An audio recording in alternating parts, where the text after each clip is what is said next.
to Tamil Gospel Tabernacle channel. இன்றைக்கு நாம் தியானிக்க வேண்டிய முக்கிய வேத பகுதி முகங்கள். The important part of what we need to meditate today pertains to faces. నేడు మనము ధ్యానించినటువంటి భాగము ముఖములు. முகம் என்று சொல்லும் பொழுது அது இருதயத்தின் பிரதிபலிப்பாக இருக்கிறது. When you say face, it is a manifestation of what goes on in the heart. ఈ యొక్క ముఖము అని చెప్పినప్పుడు అది హృదయమును తెలియపరచినటువంటిదై ఉన్నది. தமிழில் இப்படி ஒரு பழமொழி சொல்வார்களே, இருதயத்தின் அழகு முகத்திலே தெரியும். There is a proverb in Tamil which says that the beauty of the heart will be manifest in the face. ఇలాగున ఒక సామెత చెప్పబడుచున్నది, హృదయం యొక్క అందము ముఖమునందు తెలియను.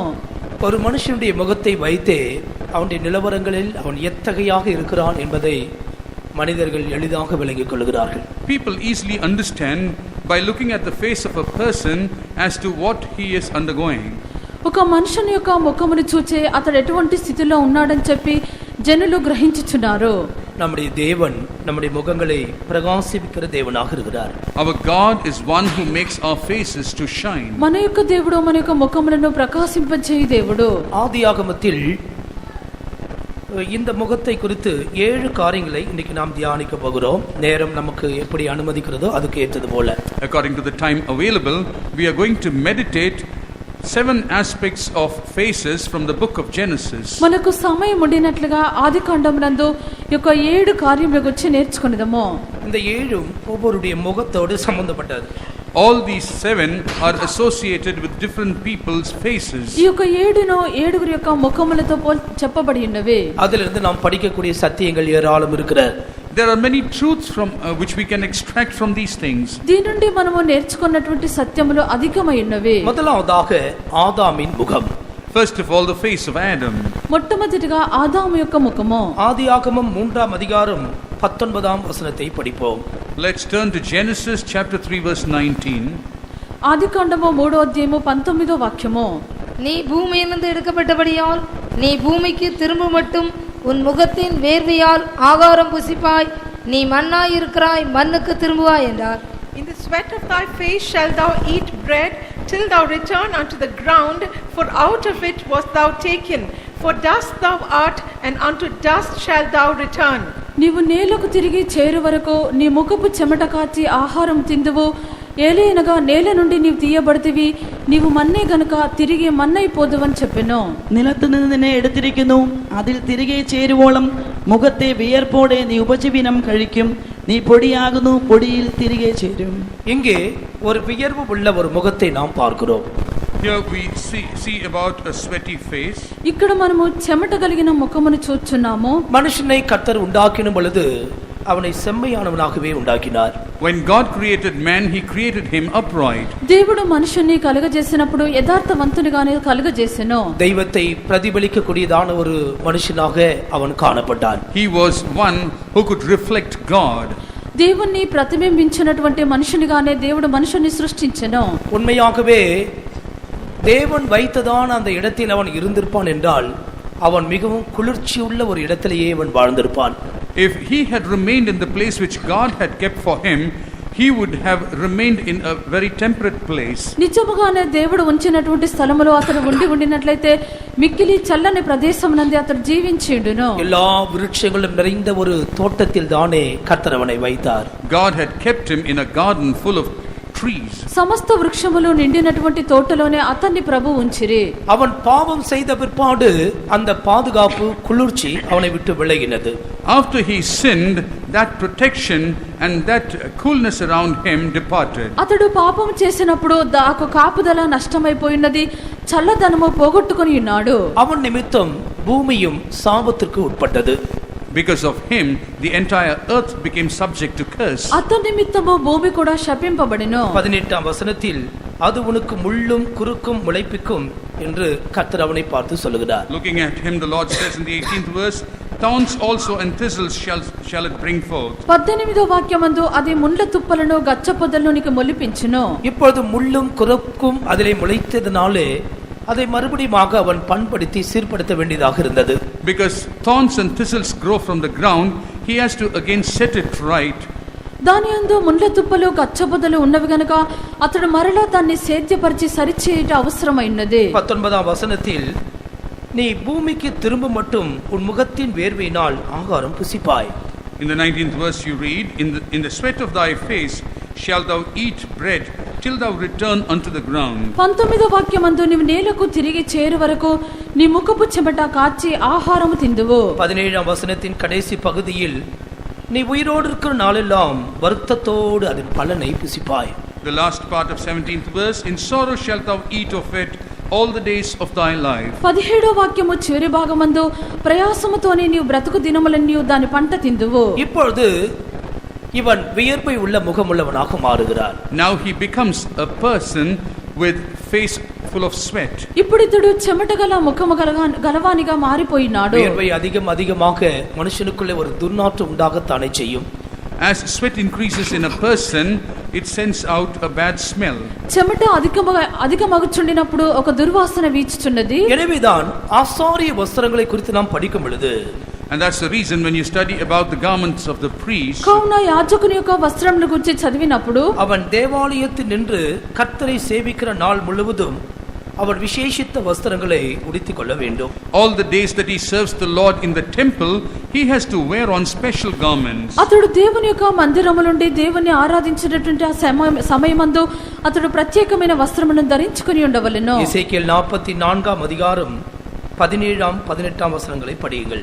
Ezekiel 44 verse 17 and 18. హెస్కేలు 44వ అధ్యాయము 17 18 వాక్యములు. உட்பிரகாரத்தின் வாசல்களுக்குள் பிரவேசிக்கிற போது சணல் நூல் வஸ்திரங்களை உடுத்திக் கொள்வார்களாக. அவர்கள் உட்பிரகாரத்தின் வாசல்களிலும் உள்ளேயும் ஆராதனை செய்கையில் ஆட்டு மயிர் உடுப்பை தரிக்கலாகாது. அவர்களுடைய தலைகளில் சணல் நூல் புல்லாக்களையும் அவருடைய இடைகளில் சணல் நூல் சல்லடங்களையும் தரிக்க வேண்டும். வேர்வை உண்டாக்கத்தக்கதொன்றையும் அறையில் கட்டலாகாது. வேர்வை உண்டாக்கத்தக்க ஒன்றும் அவர்கள் தங்களுடைய அறையிலே கட்டக்கூடாது. They shall not gird themselves with anything that causeth sweat. చెమట పుట్టించినది ఏదైనాను వారు ధరింపకూడదు. சணல் வஸ்திரங்களை உடுத்திக் கொள்ள வேண்டும். They have to wear on linen garments. వారి యొక్క జనపనార వస్త్రములు ధరించవలెను. அவருடைய தலைகளிலே சணல் நூல் குல்லாக்களை தரிக்க வேண்டும். They have to wear on linen bonnets upon their head. వారి యొక్క తల మీద యొక్క జనపనార యొక్క కుల్లాలను ధరించుకొనవలెను. சணல் நூல் சல்லடங்களை தரிக்க வேண்டும். And they shall have linen breeches upon their loins. వారి యొక్క నడుములకు జనపనార బట్ట కట్టుకొనవలెను. ஏன் ஆண்டவர் அப்படி சொல்லி கொடுத்தார்? Why did the Lord teach so? ఎందుకు ఇలాగున ప్రభు వారికి చెప్పిరి? அவர்கள் ஆட்டு மயிரினால் ஆன வஸ்திரங்களை உடுத்திக் கொள்ளும் பொழுது, When they wear on woolen garments, బొచ్చు చేత చేసినటువంటి బట్టలు వారు ధరించుకున్నప్పుడు சூடாக இருக்கும், வேர்வை உண்டாக்கும். because of the warmth, they'll start sweating. అవి మిక్కిలి వేడిగా ఉండును, చెమట పుట్టును. ஆண்டவருக்கு மகிமை உண்டாகட்டும். Glory be to the Lord. ప్రభువుకు మహిమ కలుగును గాక. அதற்கு பிற்பாடு அவர்கள் தேவனுடைய ஆலயத்திலே சரியான தங்களுடைய வேலைகளை செய்ய முடியாது. After this, they will not be able to render the ministry properly in the temple of God. దాని పిమ్మట వారు దేవుని యొక్క మందిరమునందు వారి యొక్క పనిని సరిగా చేయలేరు. அது தேவன் அவங்களுக்கு கொடுக்கிற ஒரு பிரமாணம். It is a law which the Lord had given them. ఇది దేవుడు వారికి ఇచ్చినటువంటి ఒక ఆజ్ఞ ఉన్నది. ஆண்டவருக்கு மகிமை உண்டாகட்டும். Glory be to the Lord. ప్రభువుకు మహిమ కలుగును గాక. நம்முடைய வாழ்க்கையிலே இந்த வசனத்தோடு சம்பந்தப்படுத்தி பார்க்கும் பொழுது, when we compare our lives along with the lines of these verses, మన యొక్క జీవితమునందు ఈ వాక్యంతో సంబంధించి చూచినప్పుడు நம்முடைய ஜீவியத்தை ஒரு குளிர்ந்த அனுபவத்திலேயே நாம் எப்போதும் காத்துக்கொள்ள வேண்டும். we have to preserve our lives in an ambient temperature or a cool temperature. మన యొక్క జీవితమును ఎల్లప్పుడూ మనం ఒక చల్లని అనుభవం నందు இன்னொரு కాపాడుకోవాలి. அர்த்தத்தில் சொல்லும் பொழுது சாந்தத்தோடும் அமைதியோடும் நாம் ஜீவிக்க பழக வேண்டும். In another way to explain it, we have to learn to live in meekness and in quietness. మరొక అర్థమునందు చెప్పినప్పుడు మిక్కిలి సాత్వికంతోను మృదుత్వంతోను మనం జీవించవలెను. பரிசுத்தத்தோடு ஜீவிக்க வேண்டும். We have to live with holiness. పరిశుద్ధతతో జీవించవలెను. அதுதான் சணல் நூல் சல்லடங்கள், சணல் நூலால் செய்யப்பட்ட வஸ்திரங்கள். Those are the garments made of linen. అదే జనపనారతో చేయబడినటువంటి వస్త్రములైనవి. இதற்கு மாறாக ஒரு தேவனுடைய பிள்ளை நடக்கும் பொழுது அவன் வியர்வை உண்டாக்குற வஸ்திரங்களை தரித்துக் கொள்கிறான் என்பதுதான் அதனுடைய பொருள். The meaning of that is, when a person walks contrary to this and wears on a different garment, he wears on garments that produce sweat. దీనికి ప్రతిగా ఒక దేవుని యొక్క బిడ్డ నడుచుకున్నప్పుడు ఈ యొక్క చెమట పుట్టించినటువంటి వస్త్రములే ధరించుకొనిచున్నారని అర్థము. தேவன் தன்னை வைத்த இடத்தை விட்டு அவன் இப்பொழுது விலகி நிற்கிறான். he has departed from the place which the Lord had appointed for him. ఇప్పుడు దేవుడు తను ఉంచినటువంటి స్థలం నుండి తొలగిపోయి నిలిచెను. வருத்தத்தோடு அதின் பலனை புசிக்கிறான். With sorrow he eats the fruit thereof. అతడు ప్రయాసముతో ఆ యొక్క పంటను తినిచున్నాడు. அருமையான தேவனுடைய பிள்ளையே, இந்த கால வேளையிலே நம்முடைய நிலவரங்கள் எப்படி இருக்கிற? Beloved child of God, this morning how is our condition? ప్రియమైన దేవుని యొక్క బిడ్డ, ఈ యొక్క ఉదయ కాలమున మన యొక్క పరిస్థితి ఎలాగున్నది? தேவன் நமக்கு தந்த இளைப்பாறுதலான ஸ்தலத்திலே நாம் எத்தனை பேர் குடியிருக்கிறோம்? How many of us are habitating in the place of rest that the Lord has provided us? దేవుడు మనల్ని ఉంచినటువంటి విశ్రాంతి గల స్థలములో ఎంతమంది మనం జీవించున్నామో? அவனுடைய பாவம் அவனுடைய இளைப்பாறுதலுடைய வாழ்க்கையை நஷ்டப்படுத்தி போட்டது. His sin destroyed his life of rest. అతని యొక్క పాపము అతని యొక్క విశ్రాంతి గల జీవితమును నష్టపరిచెను. அவனுடைய மீறுதல்களும் அவனுடைய அக்கிரமங்களும் அவனுடைய இளைப்பாறுதலான வாழ்க்கையை நஷ்டப்படுத்தி போட்டது. His trespasses and his iniquities destroyed his life of rest. అతని యొక్క దోషములు అతని యొక్క అతిక్రమములు అతని యొక్క విశ్రాంతిని నష్టపరిచెను. இப்பொழுது தோட்டத்தை விட்டு அவன் வெளியே துரத்தப்படுகிறான். Now he is being chased out of the garden. ఇప్పుడు అతడు తోటలో నుండి బయటికి త్రోసివేయబడెను. முகத்தின் வேர்வையோடு கூட அவன் புசிக்க வேண்டியிருக்கிறது, ஜீவிக்க வேண்டியிருக்கிறது. He has to live his life with the sweat of his face and eat his food with the sweat. అతడు ముఖమునందు చెమట కార్చి అతడు జీవించవలెను, అతడు భుజించవలెను. இப்படிப்பட்ட சந்தர்ப்பத்தில் இந்த மனுஷனை ஆண்டவர் கைவிடவே இல்லை, நிரந்தரமாக கைவிடவே இல்லை. Even in such a situation the Lord did not fully forsake man. ఇటువంటి సందర్భమునందు ప్రభువు అతన్ని పూర్తిగా చేయి వదిలిపెట్టలేదు. தன்னுடைய குமாரனாகிய இயேசு கிறிஸ்துவை இந்த பூமிக்கு அனுப்பி வைத்தார். He sent his son Jesus Christ. తన కుమారుడైన ప్రభువైన యేసుక్రీస్తుని యొక్క భూమి మీదకి పంపించెను. மனுஷனுடைய பாவத்தை பரிகரிக்கவும் அவனுடைய சாபத்திலிருந்து அவனை விடுவிக்கவும் ஆண்டவராகிய இயேசு கிறிஸ்து இந்த பூமிக்கு இறங்கி வந்தார். The Lord Jesus Christ came down into this world to save man from sin and the curses.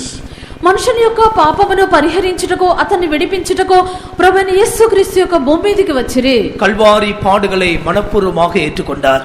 He wholeheartedly accepted the sufferings of Calvary. Calvary శ్రమలో ఆయన మనస్ఫూర్తిగా అంగీకరించిరి.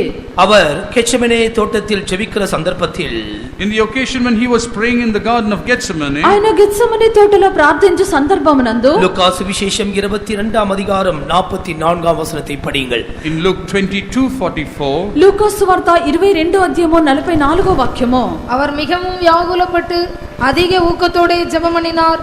அவருடைய வேர்வை இரத்தத்தின் பெருந்துளிகளால் தரையிலே விழுந்தது. Being in an agony, he prayed more earnestly, and his sweat was as it were great drops of blood falling down to the ground. இங்கே இயேசு கிறிஸ்து வியாகுலத்தோடு ஜெபிக்கிறதாக நாம் பார்க்கிறோம். here we see Jesus praying with agony. ఇక్కడ యేసు ప్రభు వేదనతో ప్రార్థించుట చూచున్నాము. அவருடைய வேர்வை இரத்தத்தின் பெருதுணிகளாய் தரையிலே விழுந்தது. His sweat dropped like great drops of blood. ఆయన యొక్క చెమట నేలపడుచున్న గొప్ప రక్త బిందువులే ఆయన. வேர்வையுள்ள முகனை மனுஷனை ரட்சிக்கும்படியாக இயேசு கிறிஸ்து தன்னுடைய இரத்தத்தையே வேர்வையாக சிந்தினார். In order to save the man with a sweaty face, Jesus Christ himself started sweating blood. ఈ యొక్క చెమట ముఖము కలిగిన మనుషుని రక్షించు నిమిత్తము యేసు ప్రభు తన యొక్క రక్తముని చెమటగా కార్చిరి. வருத்தத்தோடு பாடுகளோடு ஜீவிக்கிற மனுஷனுக்கு இளைப்பாறுதல் தரும்படி அதே பாடுகளை அதே வருத்தத்தை கிறிஸ்து தன்னுடைய சரீரத்திலே சுமந்தார். In order to save the man who's going through sufferings and sorrow, he took upon himself the same suffering and the same sorrow. వేదనతోను దుఃఖముతోను ఉండినటువంటి మనుషుని విడిపించు నిమిత్తము యేసుక్రీస్తు అదే వేదనను శ్రమలను అనుభవించిరి. இந்த கூட்டத்தின் முதல் நற்செய்தியாக தேவன் அதை உங்களுக்கு கொடுக்கிறார். And that is the good tidings that the Lord is delivering at the start of this message. ఈ యొక్క కూటమి యొక్క మొదటి వర్తమానముగా ప్రభు దాన్ని మీకు ఇచ్చుచున్నారు. நம்மை மீட்பதற்காக ஆண்டவராகிய இயேசு கிறிஸ்து எல்லா உபத்திரவங்களையும் நமக்காக அவர் சகித்தார். In order to save us, Jesus Christ went through all affliction for our sake. మనల్ని విమోచించు నిమిత్తము యేసు ప్రభు సమస్త వేదనలను అనుభవించిరి. இனி நீ அந்த வேதனையை நீ அனுபவிக்க வேண்டாம். There is no need for you to go through that affliction further. ఇక ఆ యొక్క వేదనను నువ్వు అనుభవించన అవసరం లేదు. இந்த தூதின் ஆரம்பத்தில் தானே ஒரு முறை கூட உன்னுடைய பாவங்களை ஆண்டவருடைய சமூகத்திலே அறிக்கை செய்து விடு. At the start of this meeting, once again confess your faults to the Lord. ఈ యొక్క కూటమి యొక్క ప్రారంభమునందే నీ యొక్క తప్పిదములు నువ్వు ఒకసారి ఒప్పుకోలు చేయము. உன்னுடைய மீறுதல்கள் எதுவா இருந்தாலும், உன்னுடைய கீழ்ப்படியாமை பாவம் எதுவாக இருந்தாலும், ஆண்டவராகிய இயேசு கிறிஸ்துவின் சமூகத்திலே நீ உன்னை அர்ப்பணம் செய்வாயாக. Whatever be your trespasses, whatever be your sin of disobedience, in the presence of the Lord Jesus, surrender yourself. నీ యొక్క దోషములు నీ యొక్క అవిధేయత పాపములు ఏవై ఉండినప్పటికీ ప్రభువైన యేసుక్రీస్తు యొద్ద నిన్ను అంకితం చేసుకొనుము. இரத்த வியர்வை சிந்தினவர் இன்றைக்கு உனக்கு விடுதலை கொடுக்கும்படியாக இந்த கூட்டத்திலே அசைவாடி கொண்டிருக்கிறார். The one who sweated blood, he is ready to give you deliverance, and he is moving in this meeting. చెమటగా రక్త బిందువులను కార్చినటువంటి యేసు ప్రభు ఈ యొక్క కూటమునందు నేను విడిపించెదరు. ஆண்டவருக்கு மகிமை உண்டாவதாக. Glory be to the Lord. ప్రభువుకు మహిమ కలుగును గాక. ஒரு முறை கூட ஆண்டவராகிய இயேசுவின் பாடுகளுக்காக நாம் கர்த்தரை ஸ்தோத்திரிப்போமாக. ஹalleluya. ஆமென். ஸ்தோத்திரம் ஆண்டவரே. ஹalleluya. ஹalleluya. ஹalleluya. ஹalleluya. ஹalleluya. ஹalleluya. ஹalleluya. ஆமென். ஆமென். ஆமென். ஆமென். Hallelujah.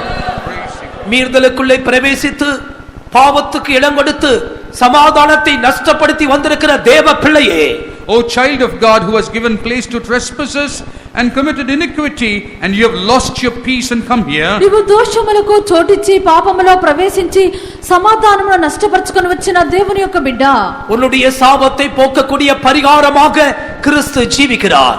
Jesus Christ is living as a propitiation in order to save you from your curses. నీ యొక్క పాపమును పరిహరించు ప్రాయశ్చిత్తముగా క్రీస్తు జీవించున్నారు.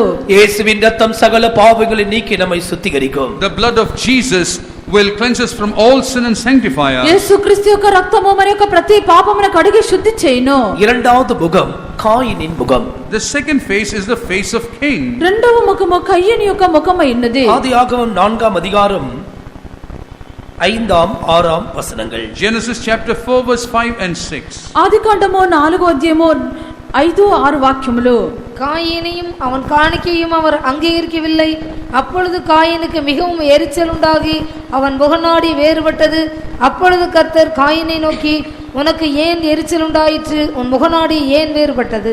Unto Cain and to his offering he had not respect. And Cain was very wroth, and his countenance fell. And the Lord said unto Cain, Why art thou wroth, and why is thy countenance fallen?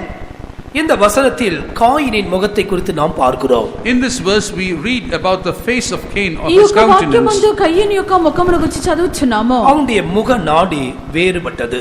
The countenance of his face changed. అతని యొక్క ముఖము చిన్నబుచ్చుకొనెను. ஆண்டவருக்கு ஸ்தோத்திரம். Praise the Lord. ప్రభువుకు స్తోత్రము. இன்றைக்கும் எத்தனையோ தேவனுடைய பிள்ளைகளுடைய முக நாடி வேறுபடுகிறது. Even today the appearance of the face of many children of God changes. నేడు అనేక దేవుని బిడ్డల యొక్క ముఖములు చిన్నబుచ్చుకొని ఉన్నారు. காயினையும் அவன் காணிக்கையும் கர்த்தர் அங்கீகரிக்கவில்லை. The Lord did not respect Cain and his offering. కయ్యనును అతని అర్పణమును యెహోవా లక్ష్య పెట్టలేదు. தங்களுக்கு தேவையான மதிப்பு மரியாதை அங்கீகாரம் இல்லாத பொழுது மனுஷனுடைய முகங்கள் வேறுபடுகிறது. When man does not receive enough honor and respect that is due to him, the face of man changes. మనుషులకు వారికి కావలసినటువంటి గౌరవము మర్యాద వారు లక్ష్య పెట్టకపోయినప్పుడు వారి యొక్క ముఖమును చిన్నబుచ్చుకొనుచున్నారు. யோவான் அப்போஸ்தலன் நிருபங்களில் எழுதும் பொழுது இந்த காயின் பொல்லாங்கினால் உண்டானவன் என்று சொல்லுகிறார். When writing about Cain in the epistles, and John mentions about Cain as one who has been created in iniquity. అపోస్తలుడైన యోహాను తన యొక్క పత్రికలో వ్రాయిచుండినప్పుడు ఈ యొక్క కయ్యను అపవాది నుండి వచ్చిన వాడని చెప్పెను. இந்த பொல்லாங்கன் யார்? Who is this wicked person? ఈ యొక్క దుష్టుడు ఎవరు? அவன்தான் பழைய பாம்பாகிய வலு சர்ப்பம். That is the old serpent. ఇదే పాత పాపైనటువంటి గడ్డ సర్పము. ஆண்டவருக்கு ஸ்தோத்திரம். Praise the Lord. ప్రభువుకు స్తోత్రము. இவன் தன்னையே இந்த பொல்லாங்கனுக்கு அர்ப்பணித்திருக்கிறான். He has surrendered himself to this wicked one. అతడు యొక్క దుష్టుడుగా కనిపించున్నాడు. எனவேதான் அவனுக்கு மிகுந்த எரிச்சல் இருந்ததாம். And that's the reason he was filled with wrath. అందుచేత అతనికి అధికమైన కోపం ఉండెను. அதிக எரிச்சல், அதிக கோபம். Too much of anger and wrath. అది భయంకరమైనటువంటి కోపం అయినది. ஆண்டவர் கேட்கிறார், உனக்கு ஏன் எரிச்சல் உண்டாயிற்று? The Lord is asking him, why are you wroth? ప్రభువు అతనితో అడుగుచున్నాడు, నీకు కోపమేలా? உன்னுடைய முக நாடி ஏன் வேறுபட்டது? Why has the appearance of your face changed? నీ యొక్క ముఖము చిన్నబుచ్చుకొని ఉన్నావేమి? ஆராதனைக்கு வந்திருக்கிற தேவ பிள்ளையே, கர்த்தர் உன்னுடைய இருதயத்தை காண்கிறார். O child of God who has come to this service, the Lord is watching your face. ఆరాధనకు your వచ్చిన heart. దేవుని యొక్క బిడ్డ ప్రభు నీ యొక్క హృదయమును చూచున్నారు. அன்புள்ள இயேசு நம்முடைய ஒவ்வொரு இருதயத்தையும் காணக்கூடியவராகவே சிங்காசனத்திலே அவர் ஜீவிக்கிறார், உட்கார்ந்திருக்கிறார். Our loving Jesus is sitting on the throne, who is able to observe the heart of each one of us. ప్రేమ కలిగినటువంటి యేసు మన యొక్క ప్రతి ఒక్కరి యొక్క హృదయమును చూచు దేవునిగా ఆయన సింహాసనం మీద కూర్చొని ఉన్నారు. ஏன் உன்னுடைய ஜீவியத்திலே எரிச்சலுக்கு நீ இடம் கொடுத்தாய்?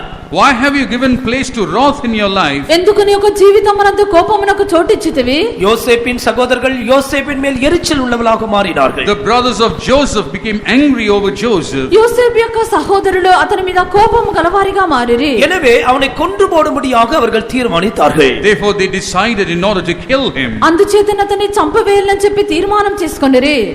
சவுல் ராஜா தாவீதின் மேல் எரிச்சல் உள்ளவனாக மாறினான். King Saul became wroth with David. ఈ యొక్క సౌలు రాజు దావీదు మీద కోపము గలవానిగా எனவே మారెను. ஈட்டினால் அவனை குத்தி போடும்படியாக வகை செய்தான். And therefore he sought opportunity to kill him with his javelin. అందుచేత అతన్ని ఈట చేత పొడిచి చంపవాలని చెప్పి తీర్మానించెను. எங்கே எரிச்சல் உண்டோ அங்கே கொலை வெறியின் ஆவி கிரியை செய்யும். Wherever wrath or anger is, there the spirit of murder will operate. ఎక్కడ యొక్క కోపము కనిపించున్నదో అక్కడ నరహత్య చేయనటువంటి ఆత్మ ఉండును. ஒருவேளை நீ மற்றவரை கொல்லும்படியாக இல்லை என்றாலும் உன்னை நீயே கொண்டு போடுவதற்கு நீ முயற்சி எடுத்திருப்பாய். Though there is a heart, you may not have a heart to kill others, you may have tried to kill your own self. ఒకవేళ నువ్వు ఇతరులను చంపలేనటువంటి స్థితిలో ఉండినప్పటికీ నిన్ను నీవే చంపుకుంటకు ప్రయత్నించదువు. யோனா எரிச்சலுள்ள ஒரு மனுஷன். Jonah was a man of anger. యోనా కోపము కలిగినటువంటి వ్యక్తి. எனவே தானே செத்து போக விரும்பினான். நான் சாகிறது நலம் என்று சொன்னான். And therefore he desired that it is good for him to die. అందుచేత అతడు తాను మరణించడం మేలని చెప్పెను.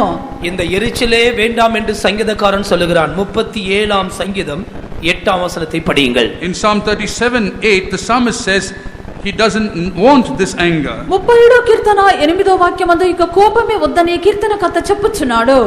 கோபத்தை நெகிழ்ந்து உக்கிரத்தை விட்டுவிடு, பொல்லாப்பு செய்ய ஏதுவான எரிச்சல் உனக்கு வேண்டாம். Cease from anger and forsake wrath. Fret not thyself in any wise to do evil. பொல்லாப்பு செய்ய ஏதுவான எரிச்சல் உனக்கு வேண்டாம். Fret not thyself in any wise to do evil. కోపము యొక్క కీడు చేయనటువంటి కోపము నీకు ఉండకూడదు. எங்கே எரிச்சல் உண்டோ அங்கே முக நாடி வேறுபடும். Where there is anger, there the appearance of face changes. ఎక్కడ కోపము కనిపించున్నదో అక్కడ ముఖము వారి యొక్క ముఖము మారుచున్నది. எனவே என்ன நடந்தது? And what resulted? కావున ఏమి జరిగి ఉన్నది? காயின் தன் சகோதரனாகிய ஆபேலுக்கு விரோதமாக எழும்பினான். Cain rose up against his brother Abel. ఇక కాయను తన యొక్క సహోదరుడైన హేబేలుకు విరోధముగా లేచెను. அவனை கொன்று போட்டான். And he killed him. అతన్ని చంపివేసెను. சகோதரனை பகைக்கிறவன் மனுஷ கொலை பாதகனாக இருக்கிறான். One who hates his brother is a murderer. సహోదరుని ద్వేషించువాడు నరహంతకుడై ఉన్నాడు. எனவே ஆண்டவர் மறுபடியுமாக என்ன கேட்கிறார்? Therefore what is the Lord once again asking? కావున మరలా ప్రభువు ఏం అడుగుచున్నారు? உன் சகோதரனாகிய ஆபேல் எங்கே? Where is thy brother Abel? నీ తమ్ముడైన హేబేలు ఎక్కడనున్నాడు? அவன் சொல்லுகிறான், நான் அறியேன்.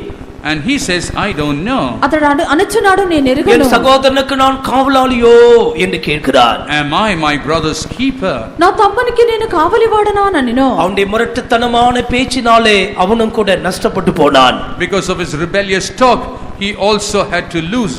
అతని యొక్క మొండితనము కలిగిన మాటలను బట్టి అతడు నష్టమైపోయిను. தேவன் அந்த தோட்டத்திலிருந்தே அவனை துரத்தினதாக நாம் வேதத்துல படிக்கிறோம். We read that the Lord completely cast him away from his garden. ప్రభు అతని యొక్క దేవుడు తోటలోండి అతన్ని పూర్తిగా త్రోసివేసినట్లుగా 14ఆம் వచనத்தில் இன்று என்னை இந்த தேசத்திலிருந்து துரத்தி விடுகிறீர்.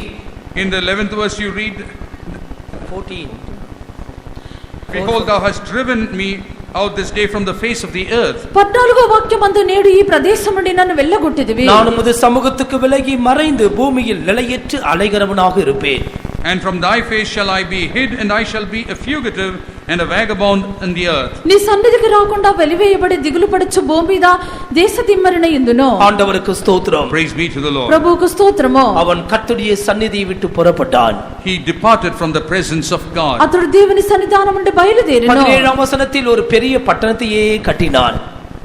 17ஆம் வசனம். In the 17th verse he built a great city. 17వ వాక్యమందు అతడు గొప్ప ఊరును కట్టించెను. தேவ சமூகத்தை விட்டு விலகி ஒரு பெரிய பட்டணத்தை நீ கட்டலாம். You can depart from the presence of God and build a great city. దేవుని యొక్క సన్నిధానం నుండి తొలగిపోయిన ఒక గొప్ప పట్టణమును அது కట్టవచ్చును. உனக்கு ஒரு நாளும் ஆசீர்வாதமாய் முடியாது. It will never be a blessing for you. అది ఎన్నడూ కూడా నీకు ఆశీర్వాదముగా ఉండదు. எனவே முகநாடி வேறுபடுகிறதா என்று கவனிக்க வேண்டும். Therefore, we need to observe whether the appearance of our face is changing. కావున మన ముఖం యొక్క కవలికలు మనం మార్చున్నవని చూడవలెను. சூழ்நிலைகள் எல்லாம் மாறும் பொழுது ஒரு தேவனுடைய பிள்ளையுடைய முகநாடி கூட வேறுபடக்கூடாது. When the situations change, a child of God's face, his appearance should not change. పరిస్థితులన్నీ నీకు విరోధముగా మారినప్పుడు నీ యొక్క ముఖము చిన్నబుచ్చుకొనకూడదు. பாருங்கள், ஆண்டவராகிய இயேசு கிறிஸ்து அசட்டை பண்ணப்பட்டார், அவரை அங்கீகரிக்கவும் கூட இல்லை. Jesus Christ was despised and he was never recognized. చూడుడి ప్రభువైన యేసుక్రీస్తు నిర్లక్ష్యము చేయబడెను, ఆయన అంగీకరించలేదు. அவருக்கு சொந்தமானதிலே அவர் வந்தார், சொந்தமானவர்களோ அவரை ஏற்றுக்கொள்ளவில்லை. He came to his own and his own rejected him. ఆయన యొక్క సొంత జనుల యొద్దకు వచ్చిన వారు అతన్ని అంగీకరించలేదు. எனவே அவரை புறக்கணித்ததனாலே அவருடைய முகநாடி ஒன்று வேறுபடவே இல்லை. Because he was despised, his face never changed in its appearance. వారు ఆయన్ను ద్వేషించుటను బట్టి ఆయన యొక్క ముఖము చిన్నబుచ్చుకొనలేదు. உன்னை ஏற்றுக்கொள்ளவர்கள் இருக்கலாம், உன்னை புறக்கணிக்கிறவர்கள் இருக்கலாம். There could be people who accept you, people who reject you. నిన్ను అంగీకరించలేనటువంటి వారు, నిన్ను ద్వేషించువారు నీకుందురు. ஆனால் உன்னுடைய இருதயமோ கர்த்தருக்குள்ளே நிரந்தரமாக இருக்கட்டும். But let your heart be permanently stayed in the Lord. అయితే నీ యొక్క హృదయము ప్రభువునందు ఎల్లప్పుడూ స్థిరముగా నిలిచి ఉండనిమ్ము. கோபமும் எரிச்சலோடு கூட ஜீவிக்கிற வாழ்க்கை நமக்கு வேண்டவே வேண்டாம். Let us not have the life that where you lead your life with anger and wrath. కోపము ఆగ్రహముతో జీవించినటువంటి జీవితము మనకు అవసరమే లేదు. இந்த கூட்டத்தில் யாரோடு ஆது எரிச்சலோடு கோபத்தோடு நீ வந்திருக்கிறாயா? In this meeting, have you come here with hatred or anger against anyone? ఈ యొక్క కూటమునందు ఎవరితోనైనా కోపముతోను ఆగ్రహముతోను వచ్చినావా? பழிவாங்கும் எண்ணத்தோடு நீ வந்திருக்கிறாயா சகோதரனே? Have you come with a spirit of vengeance, my brother? ప్రతీకారం చేయనటువంటి తలంపుతో సహోదరుడాను వచ్చినావా? ஒரு சகோதரன் சுவிசேஷ ஊழியம் செய்கிறவர்கள் கிராமமாய் நடந்து டாக்ஸ் கொடுத்து கொண்டே போவார்.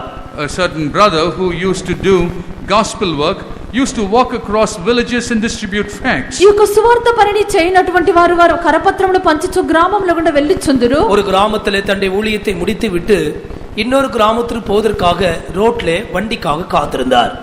He had completed his ministry in one village and was waiting for a vehicle to go to the next village. ఒక సహోదరుడు ఒక గ్రామమునందు తన యొక్క సేవను ముగించుకొని మరి ఒక గ్రామమునకు వెళ్ళ నిమిత్తము బండి నిమిత్తము కనిపెట్టుకొని ఉండిరి. ஒரு லாரி வேகமாக வந்து கொண்டிருந்தது. A lorry was speeding by. ఒక లారీ వేగముగా వచ్చుచుండెను. கை காட்டி நிறுத்தினார்.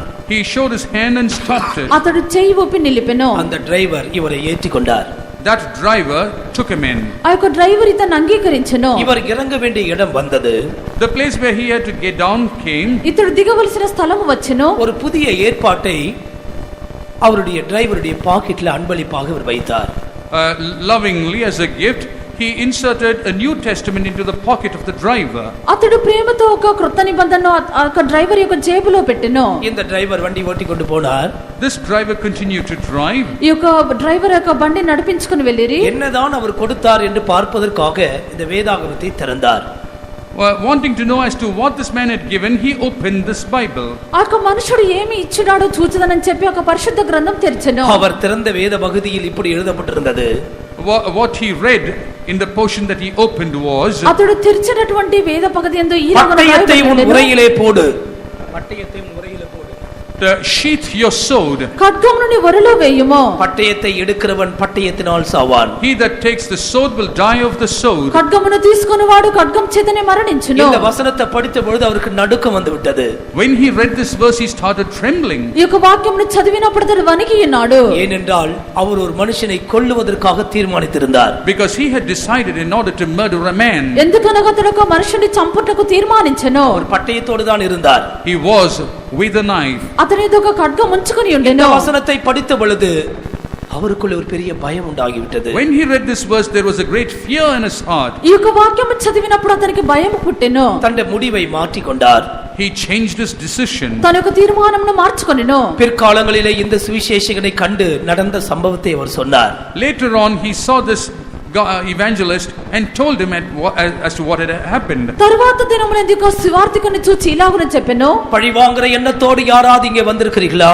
Is there anybody over here who has come with a spirit of revenge? పగ తీర్చుకున్నటువంటి తలంపుతో ఎవరైనా ఇక్కడికి వచ్చి ఉన్నారా? நான் கொண்டு போடுவேன் என்ற வார்த்தை சொல்லி இருக்கிறீர்களா? Have you ever mentioned the word I will kill you? నేను నిన్ను చంపివేయుదునని ఆ మాటను మీరు చెప్పితిరా? பரிசுத்தாவி பெற்ற பிற்பாடு அந்நிய பாஷை பேசின பிற்பாடு கொண்டு போடுவேன் என்ற வார்த்தை உடைய வாயில் வந்ததுண்டோ?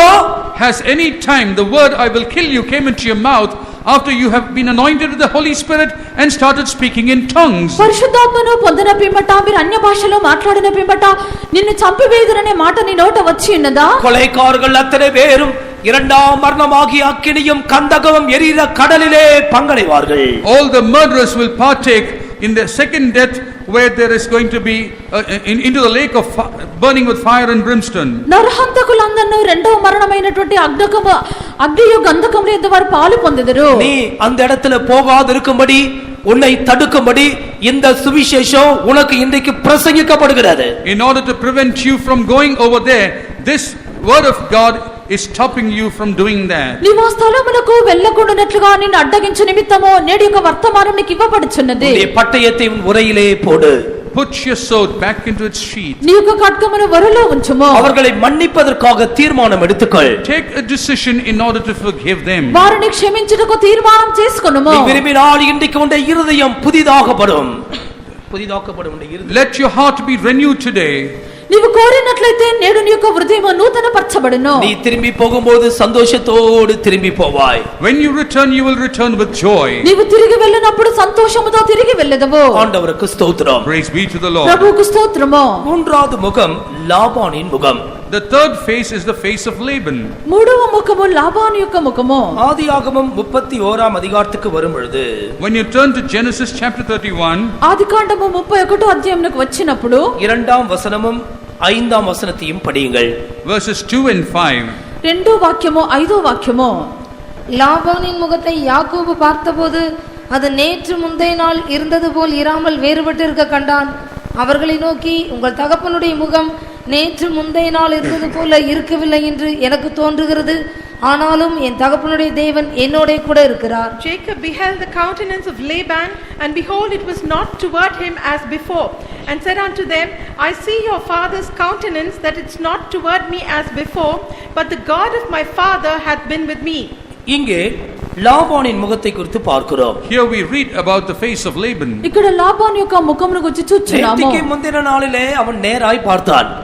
In a foretime, he looked straight. నిన్న మొన్నటి దినమున అతడు తిన్నగా చూస్తున్నాడు. இப்ப நேரா பார்க்கிறது இல்ல. But now he's not looking straight. అయితే ఇప్పుడు అతడు తిన్నగా చూచుటలేడు. அப்படி பார்த்த விலகி விலகி போகிறது. And he is turning away his face. చూచిన వెంటనే తొలగిపోవుట. ஆண்டவருக்கு ஸ்தோத்திரம். Praise be to the Lord. ప్రభువుకు స్తోత్రము. இதுவும் கூட ஒரு குணப்படாத மனுஷனுடைய சுபாவத்தையே காண்பிக்கிறது. This also reveals the person who has not unsaved, an unsaved person. ఇది కూడా సరిదిద్దబడనటువంటి రక్షణ లేనటువంటి ఒక మనుషుని చూపుచున్నది. స్థిరమిல்லாத తన్మயை காண்பிக்கிறார். It shows an unsaved quality. ఈ యొక్క స్థిరత్వము లేనటువంటిది. நேருக்கு நேர் பார்த்தான். If you see face to face, ముఖమునకు ముఖము తిన్నగా చూచినప్పుడు நேற்றுக்கு முந்தின நாளும் நேருக்கு நேர் பார்த்தான். in a fourth time he was able to see straight. నిన్న మొన్న అతడు తిన్నగా చూసి ఉన్నాడు. ஆனா இன்றைக்கு நேராய் பார்க்க முடியவில்லை. But today he is unable to see straight. అయితే నేడు అతడు తిన్నగా చూచుటలేడు. ஆண்டவருக்கு ஸ்தோத்திரம். Praise be to the Lord. ప్రభువుకు స్తోత్రము. நீதிமொழிகள் 4ஆம் அதிகாரம் 25ஆம் வசனத்தை படியுங்கள். Proverbs 4:25. సామెతలు 4వ అధ్యాయం 25వ వాక్యము. உன் கண்கள் நேராய் நோக்க கடவது, உன் கண்ணிமைகள் உனக்கு முன்னே செவையாய் பார்க்க கடவது. Let thine eyes look right on, and let thine eyelids look straight before thee. உன்னுடைய கண்கள் நேராய் பார்க்க கடவது. Let your eyes look straight before you. నీ యొక్క కన్నులు సూటిగా చూడవలెను. ஆண்டவருக்கு மகிமை உண்டாகட்டும். Praise the Lord. ప్రభువుకు స్తోత్రము. இன்றைக்கு லாபானை போல அநேகர் இருக்கிறார்கள். There are many people like Laban today. నేడు అనేకులు లాబాను వలె కనిపించున్నారు. இவன் இப்படி பார்க்கிறதற்கு காரணம் என்ன? What is the reason for him to have such a face? ఇతడు ఇలాగున చూచుటకు కారణం ఏమిటి? 7ஆம் வசனத்தில் அவன் சம்பளத்தை வஞ்சித்தான் என்று அவனை குறித்து சொல்லப்பட்டிருக்கிறது. In the 7th verse it is written that he had deceived him in his wages. 7వ వాక్యమందు తన యొక్క జీతం విషయమందు అతన్ని మోసపుచ్చెను. ஆண்டவருக்கு ஸ்தோத்திரம். Praise be to the Lord. ప్రభువుకు స్తోత్రము. மற்றவர்களை ஏமாற்ற வேண்டும், வஞ்சிக்க வேண்டும் என்றதான சுபாவம் மனுஷனுக்குள்ள இருந்தால், If there is a desire to deceive other people, ఇతరులను మోసగించవాలని చెప్పనటువంటి స్వభావం మీకు ఉండినప్పుడు அது நேராய் பார்க்காத முகமாக இருக்கும். that will be a face which will not look straight. సూటిగా చూడలేనటువంటి ముఖముగా ఉండును. எல்லாரையும் எல்லா சந்தர்ப்பத்திலும் நேராய் நாம் பார்க்க ஆயத்தமா இருக்க வேண்டும். We have to be ready to look face to face in all occasions at all people.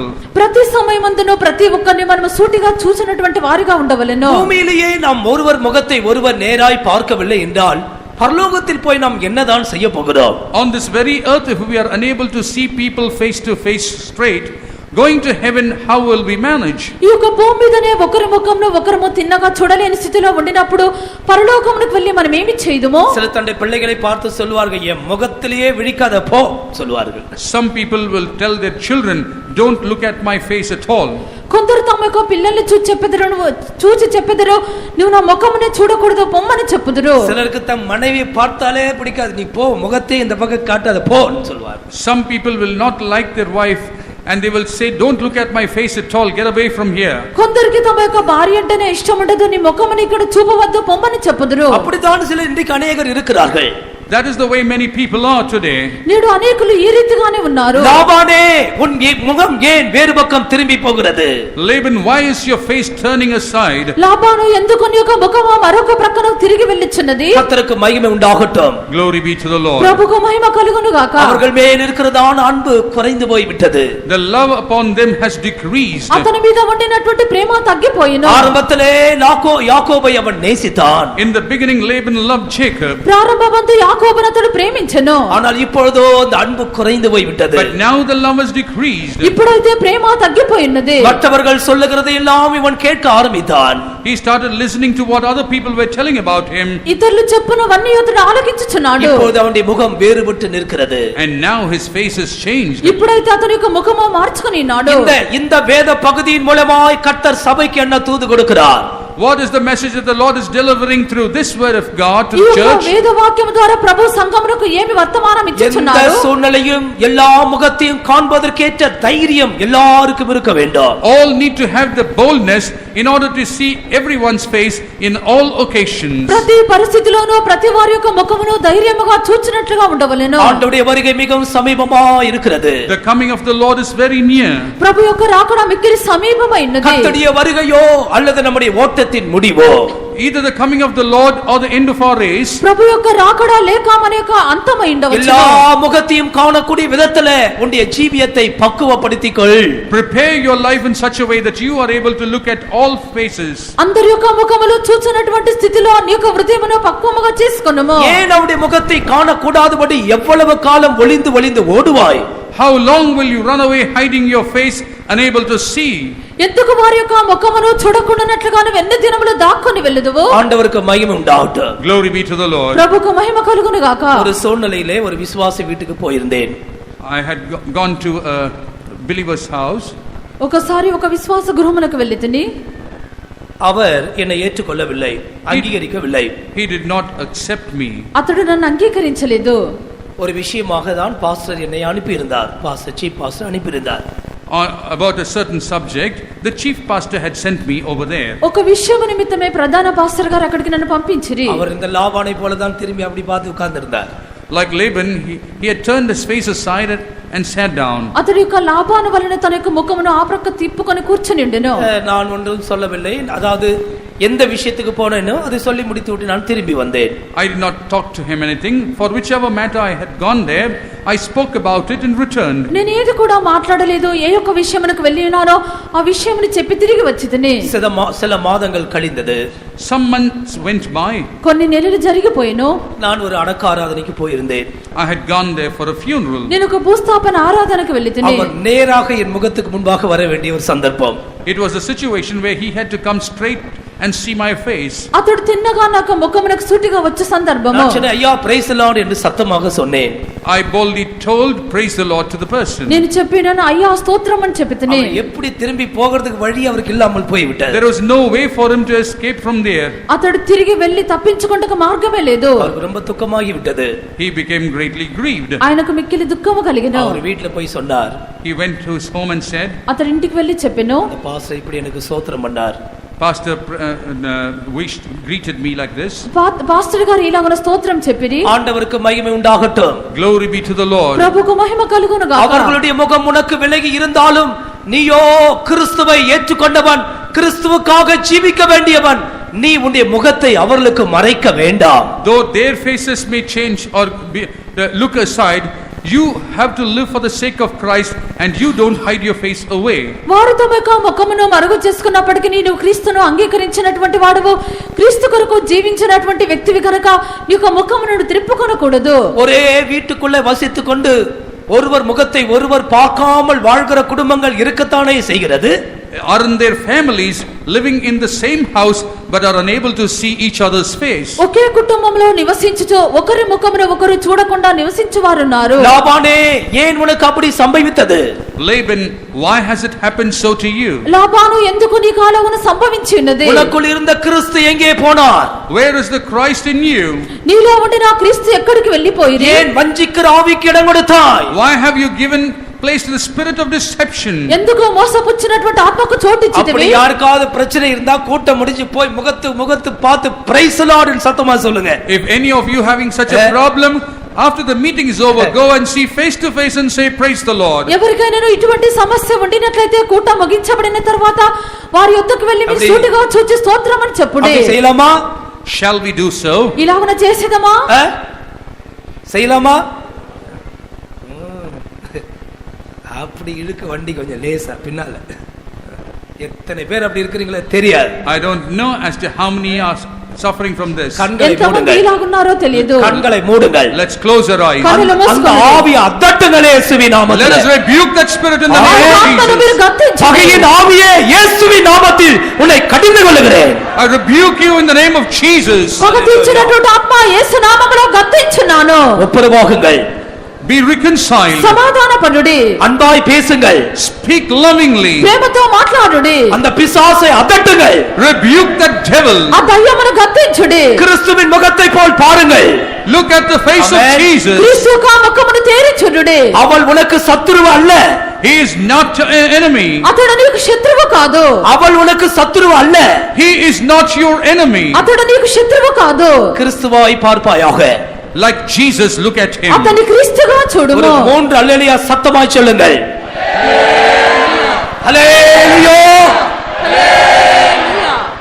எல்லாரும் பார்க்கலாம். ஆமென். All can see. இப்பதான் கொஞ்சம் முகத்துல சந்தோஷமா இருக்கு எல்லாருக்கும். There is a joy in the face of all. ఇప్పుడే ముఖమునందు అందరికి సంతోషం ఉన్నది. பாஸ்டர் ஜோயல் இப்படி கை போட்டு ஒரு நாள் ஒரு வார்த்தை சொன்னார். Pastor Joel, putting his hand over me once, told me, ఒక దినమున పైన పాస్టర్ జోయల్ గారు ఇలాగన పైన இந்த చేయి వేసి பூமியிலே చెప్పిరి, நம்ம பூமியிலே சகோதரர்களா இருக்க முடியலனா பரலோகத்துல போய் நம்ம என்னதான் பண்ண போகிறோம்? if on this earth we are unable to be brothers, how can we manage when we go to heaven? ఈ యొక్క భూమి మీదనే మనము సహోదరులుగా ఉండలేకపోతే పరలోకమునకు వెళ్ళి ఏమి చేయదుమో? எவ்வளவு காலம் அந்த முகத்தை பார்க்காம அப்படி சுத்தி இந்த கேட்ல இருந்து அந்த கேட்டு போய் எவ்வளவு காலம் இந்த கேடு கெட்ட வாழ்க்கை?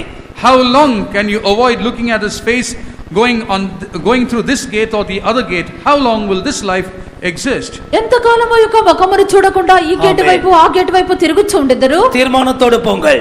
Go, return with a decision. మీరు తీర్మానముతో వెళ్ళుడి. நான் அந்த சகோதரனை காண்பேன். I will look at that brother. నేను ఒక సహోదరుని அவர் చూచెదను. செய்ததை நான் மன்னிக்கிறேன். What he has told, I forgive. అతడు చేసినది క్షమించెదను. நான் அவளை நேசிக்கிறேன். I love her. నేను ఆమెను ప్రేమించెదను. மன்னிக்கிறேன்.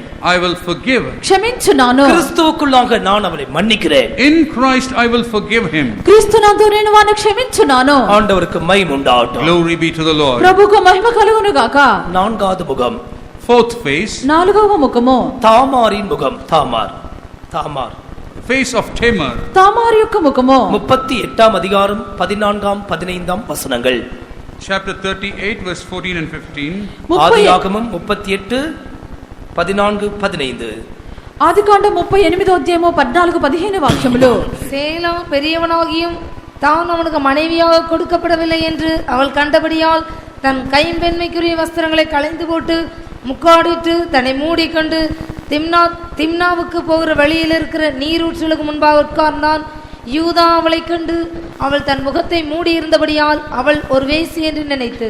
She put her widow's garments off from her and covered her with a veil and wrapped herself and sat in an open place which is by the way to Timnath. For she saw that Shelah was grown and she was not given unto him to wife. When Judah saw her, he thought her to be an harlot because she had covered her face. இங்கே ஒரு ஸ்திரீ தன் முகத்தை மூடி இருந்தாள்.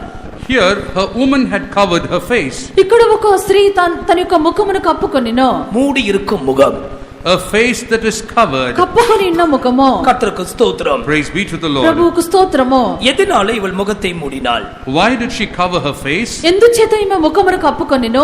அவளுடைய வாழ்க்கையில ஒரு காரியம் சம்பவிக்க வேண்டியிருந்தது. There was an event that has to happen in her life. తన యొక్క జీవితమందు ఒక కార్యం జరగవలసి ఉండెను. எனவே இவள் தன்னை மூடிக்கொள்கிறாள். And that's the reason she is covering her face. అందుచేతనే ఆమె తనను కప్పుకొనుచున్నది. வேதம் அவளை ஒரு வேசி என்றே சொல்லுகிறது. The scripture mentions that she is a harlot. వాక్యము అతన్ని ఆమెను వేశ్య అని చెప్పుచున్నది. யாக்கோபு அப்போஸ்தலன் தன்னுடைய நிருபம் 4ஆம் அதிகாரம் 4ஆம் வசனத்தில் The apostle James in his epistle in the 4th chapter 4th verse, యాకోబు 4వ అధ్యాయము 4వ వాక్యమందు அங்கே உலக சிநேகத்தை குறித்து தான் இந்த வார்த்தையோடு சம்பந்தப்படுத்தி பேசுகிறார். he connotes this word while speaking about the friendship with the world. ఇక్కడ లోక స్నేహముతోనే యొక్క మాటను ఉపయోగించెను. உலக சிநேகம் தேவனுக்கு விரோதமான பகை என்று நீ அறியீர்களா? Don't you know that the being friendly with the world is hated by God? ఈ లోక స్నేహము దేవునితో వైరమని మీరు ఎరుగరా? ஆண்டவருக்கு மகிமை உண்டாகட்டும். Glory be to the Lord. ప్రభువుకు మహిమ కలుగును గాక.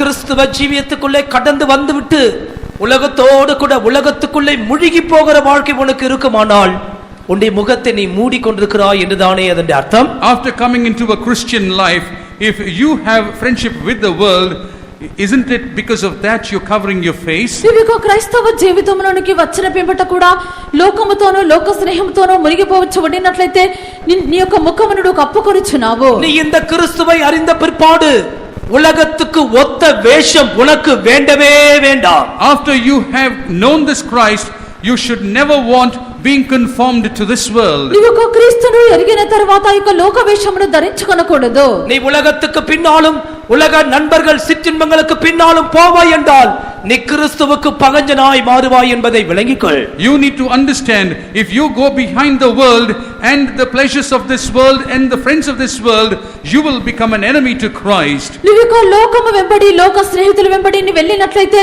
నువ్వు క్రీస్తునకు శత్రువుగా మారుచున్నావన్నది మర్చిపోకూడదు. இந்த உலகத்தை கர்த்தர் அக்கினிக்கு இரையாக வைத்திருக்கிறார். The Lord has reserved this world to be consumed by fire. ప్రభువు ఈ యొక్క లోకమును అగ్ని చేత కాల్చివేయబట్టు ఉంచి ఉన్నారు. நாம் இந்த உலகத்துக்கு அந்நியராகவே இருப்போம்.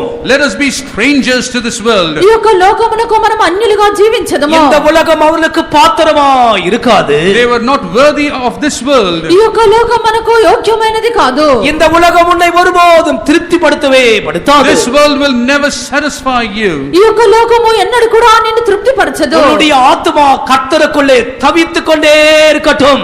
Let your soul be desirous towards the Lord. నీ యొక్క ప్రాణము ఎల్లప్పుడూ దేవుని యందు ఆశించుచుండనిమ్ము. அவரே உனக்கு போதுமானவராய் இருக்கிறார். Let him alone be all sufficient for you. ఆయనే నీకు చాలినటువంటి దేవుడు. சபையே உன் தரிசனத்தை புதுப்பித்துக்கொள். Oh church, renew your vision. సంఘమాని యొక్క దర్శనమును నూతనపరచుకొనుము. மாயமான அந்நிய சந்தோஷங்களுக்கு நீ போகாதே. Do not go after vain desires and joy. వ్యర్థమైనటువంటి అన్య సంతోషములకు వెళ్ళకూడదు. பிசாசு உன்னை வஞ்சித்து போட இடம் கொடுக்காதே. Do not give place for the devil to deceive you. అపవాది నిన్ను మోసగించుటకు చోటివ్వకము. உன் முகத்திலே ஒரு துணியை போட்டுக்கொண்டு ஏன் அங்கே நீ உட்கார்ந்து கொண்டிருக்கிறாய்? Why are you sitting there covering your face with a veil?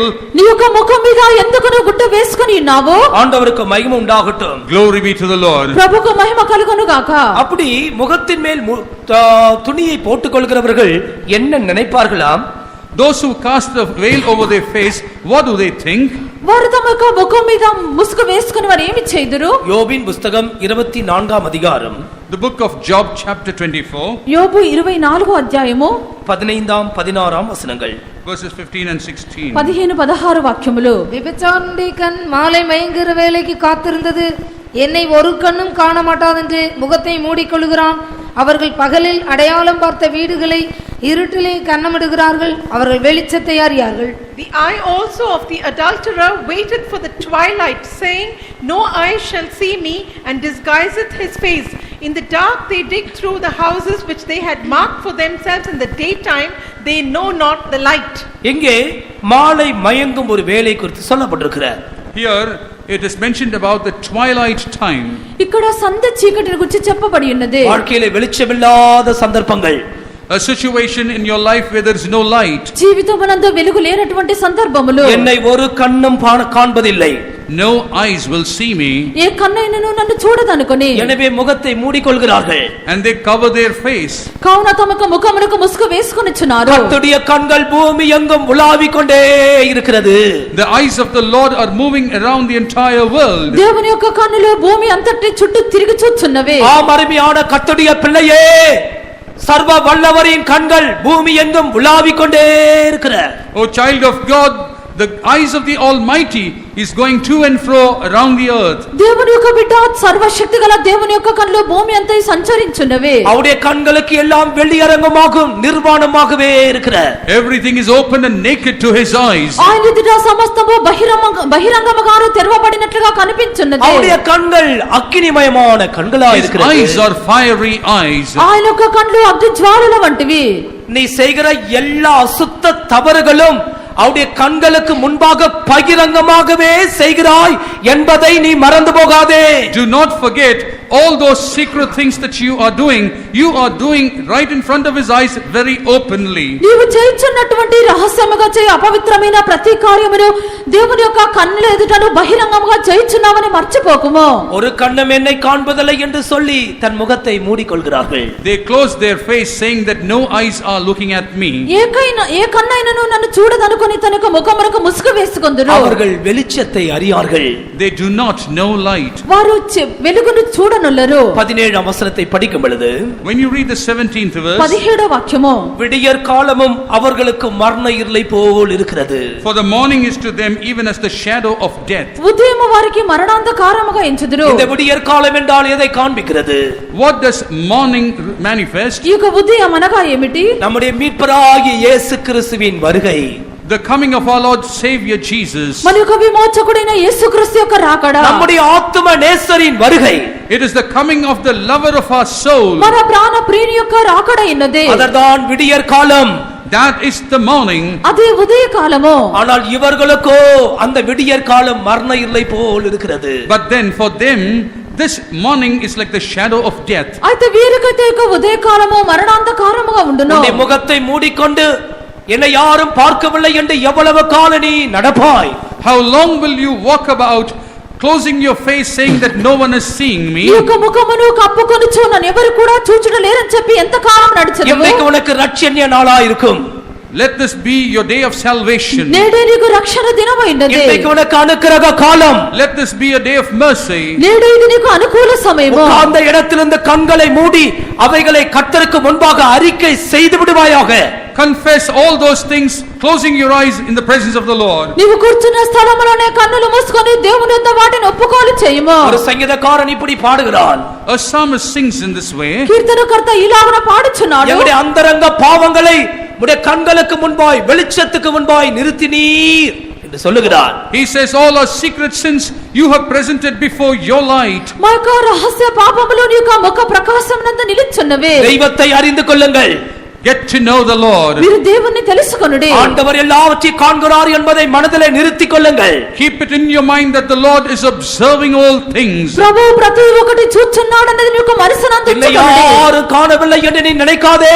Do not think that no one is watching me. నన్ను ఎవరు కూడా చూచుటలేరని చెప్పి నువ్వు நீ செய்ததை తలంచుకోకు. ஒவ்வொன்றாய் ஒரு நாள் கர்த்தர் உனக்காக காண்பிப்பார். One day the Lord will show everything that you have done one by నీవు one. చేసినది ప్రతి ఒక్కటి ఒక దినమున ప్రభువు నీకు చూపించెదరు. மனம் திரும்பு. Repent, repent. నీవు మారుమనసు పొందుము. அவைகளை விட்டுவிட தீர்மானிப்பாயாக. Decide to leave them. వాటిని విడిచిపెట్టుటకు తీర్మానించుము. பரிசுத்த வாழ்க்கையை கொடுப்பதற்காக இயேசு கூவி அழைக்கிறார். Jesus is crying out to you in order to provide you with a holy life. పరిశుద్ధమైన జీవితము ఇచ్చు నిమిత్తము ప్రభువు నిన్ను పిలుచుచున్నాడు. நானே பரிசுத்தராய் இருக்கிறேன். Oh my child, I am holy. నా బిడ్డ నేనే పరిశుద్ధుడను. என்னுடைய இரத்தத்தினால் நான் உன்னை கழுவுகிறேன். I wash you with my blood. నా రక్తముతో నిన్ను కడుగుచున్నాను. என்னை போல தூய మనిషినాய் జీవిக்க வேண்டும். You have to live pure like me. నీవు నా వలె పవిత్రముగా జీవించవలెను. இந்த வசனத்தை பிடித்துக்கொள். Hold on to my word. నా వాక్యమును పట్టుకొనుము. இந்த பரிசுத்தவான்களோடு சேர்ந்துக்கொள். Join with my saints. నా పరిశుద్ధులతో చేరుకొనుము. சபையின் ஐக்கியத்தை நஷ்டப்படுத்தாதே. Do not destroy the fellowship of the church. సంఘం యొక్క ఐక్యత విడిచిపెట్టకుము.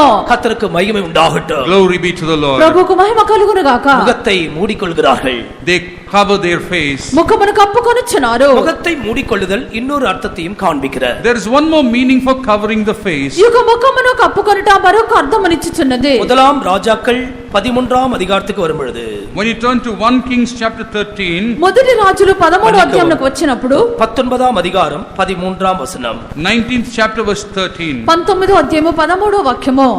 அதை எலியா கேட்டபோது தன் சால்வையினால் தன் முகத்தை மூடிக்கொண்டு வெளியே வந்து கெபியின் வாசலில் நின்றான். அப்பொழுது இதோ எலியாவே இங்கே உனக்கு என்ன காரியம் என்கிற சத்தம் அவனுக்கு உண்டாயிற்று. It was so when Elijah heard it that he wrapped his face in his mantle and went out and stood in the entering in of the cave. And behold, there came a voice unto him and said, What doest thou here, Elijah? ஒரு முதிர்ந்த தேவ மனுஷனுக்கு சம்பவித்ததை பாருங்கள்.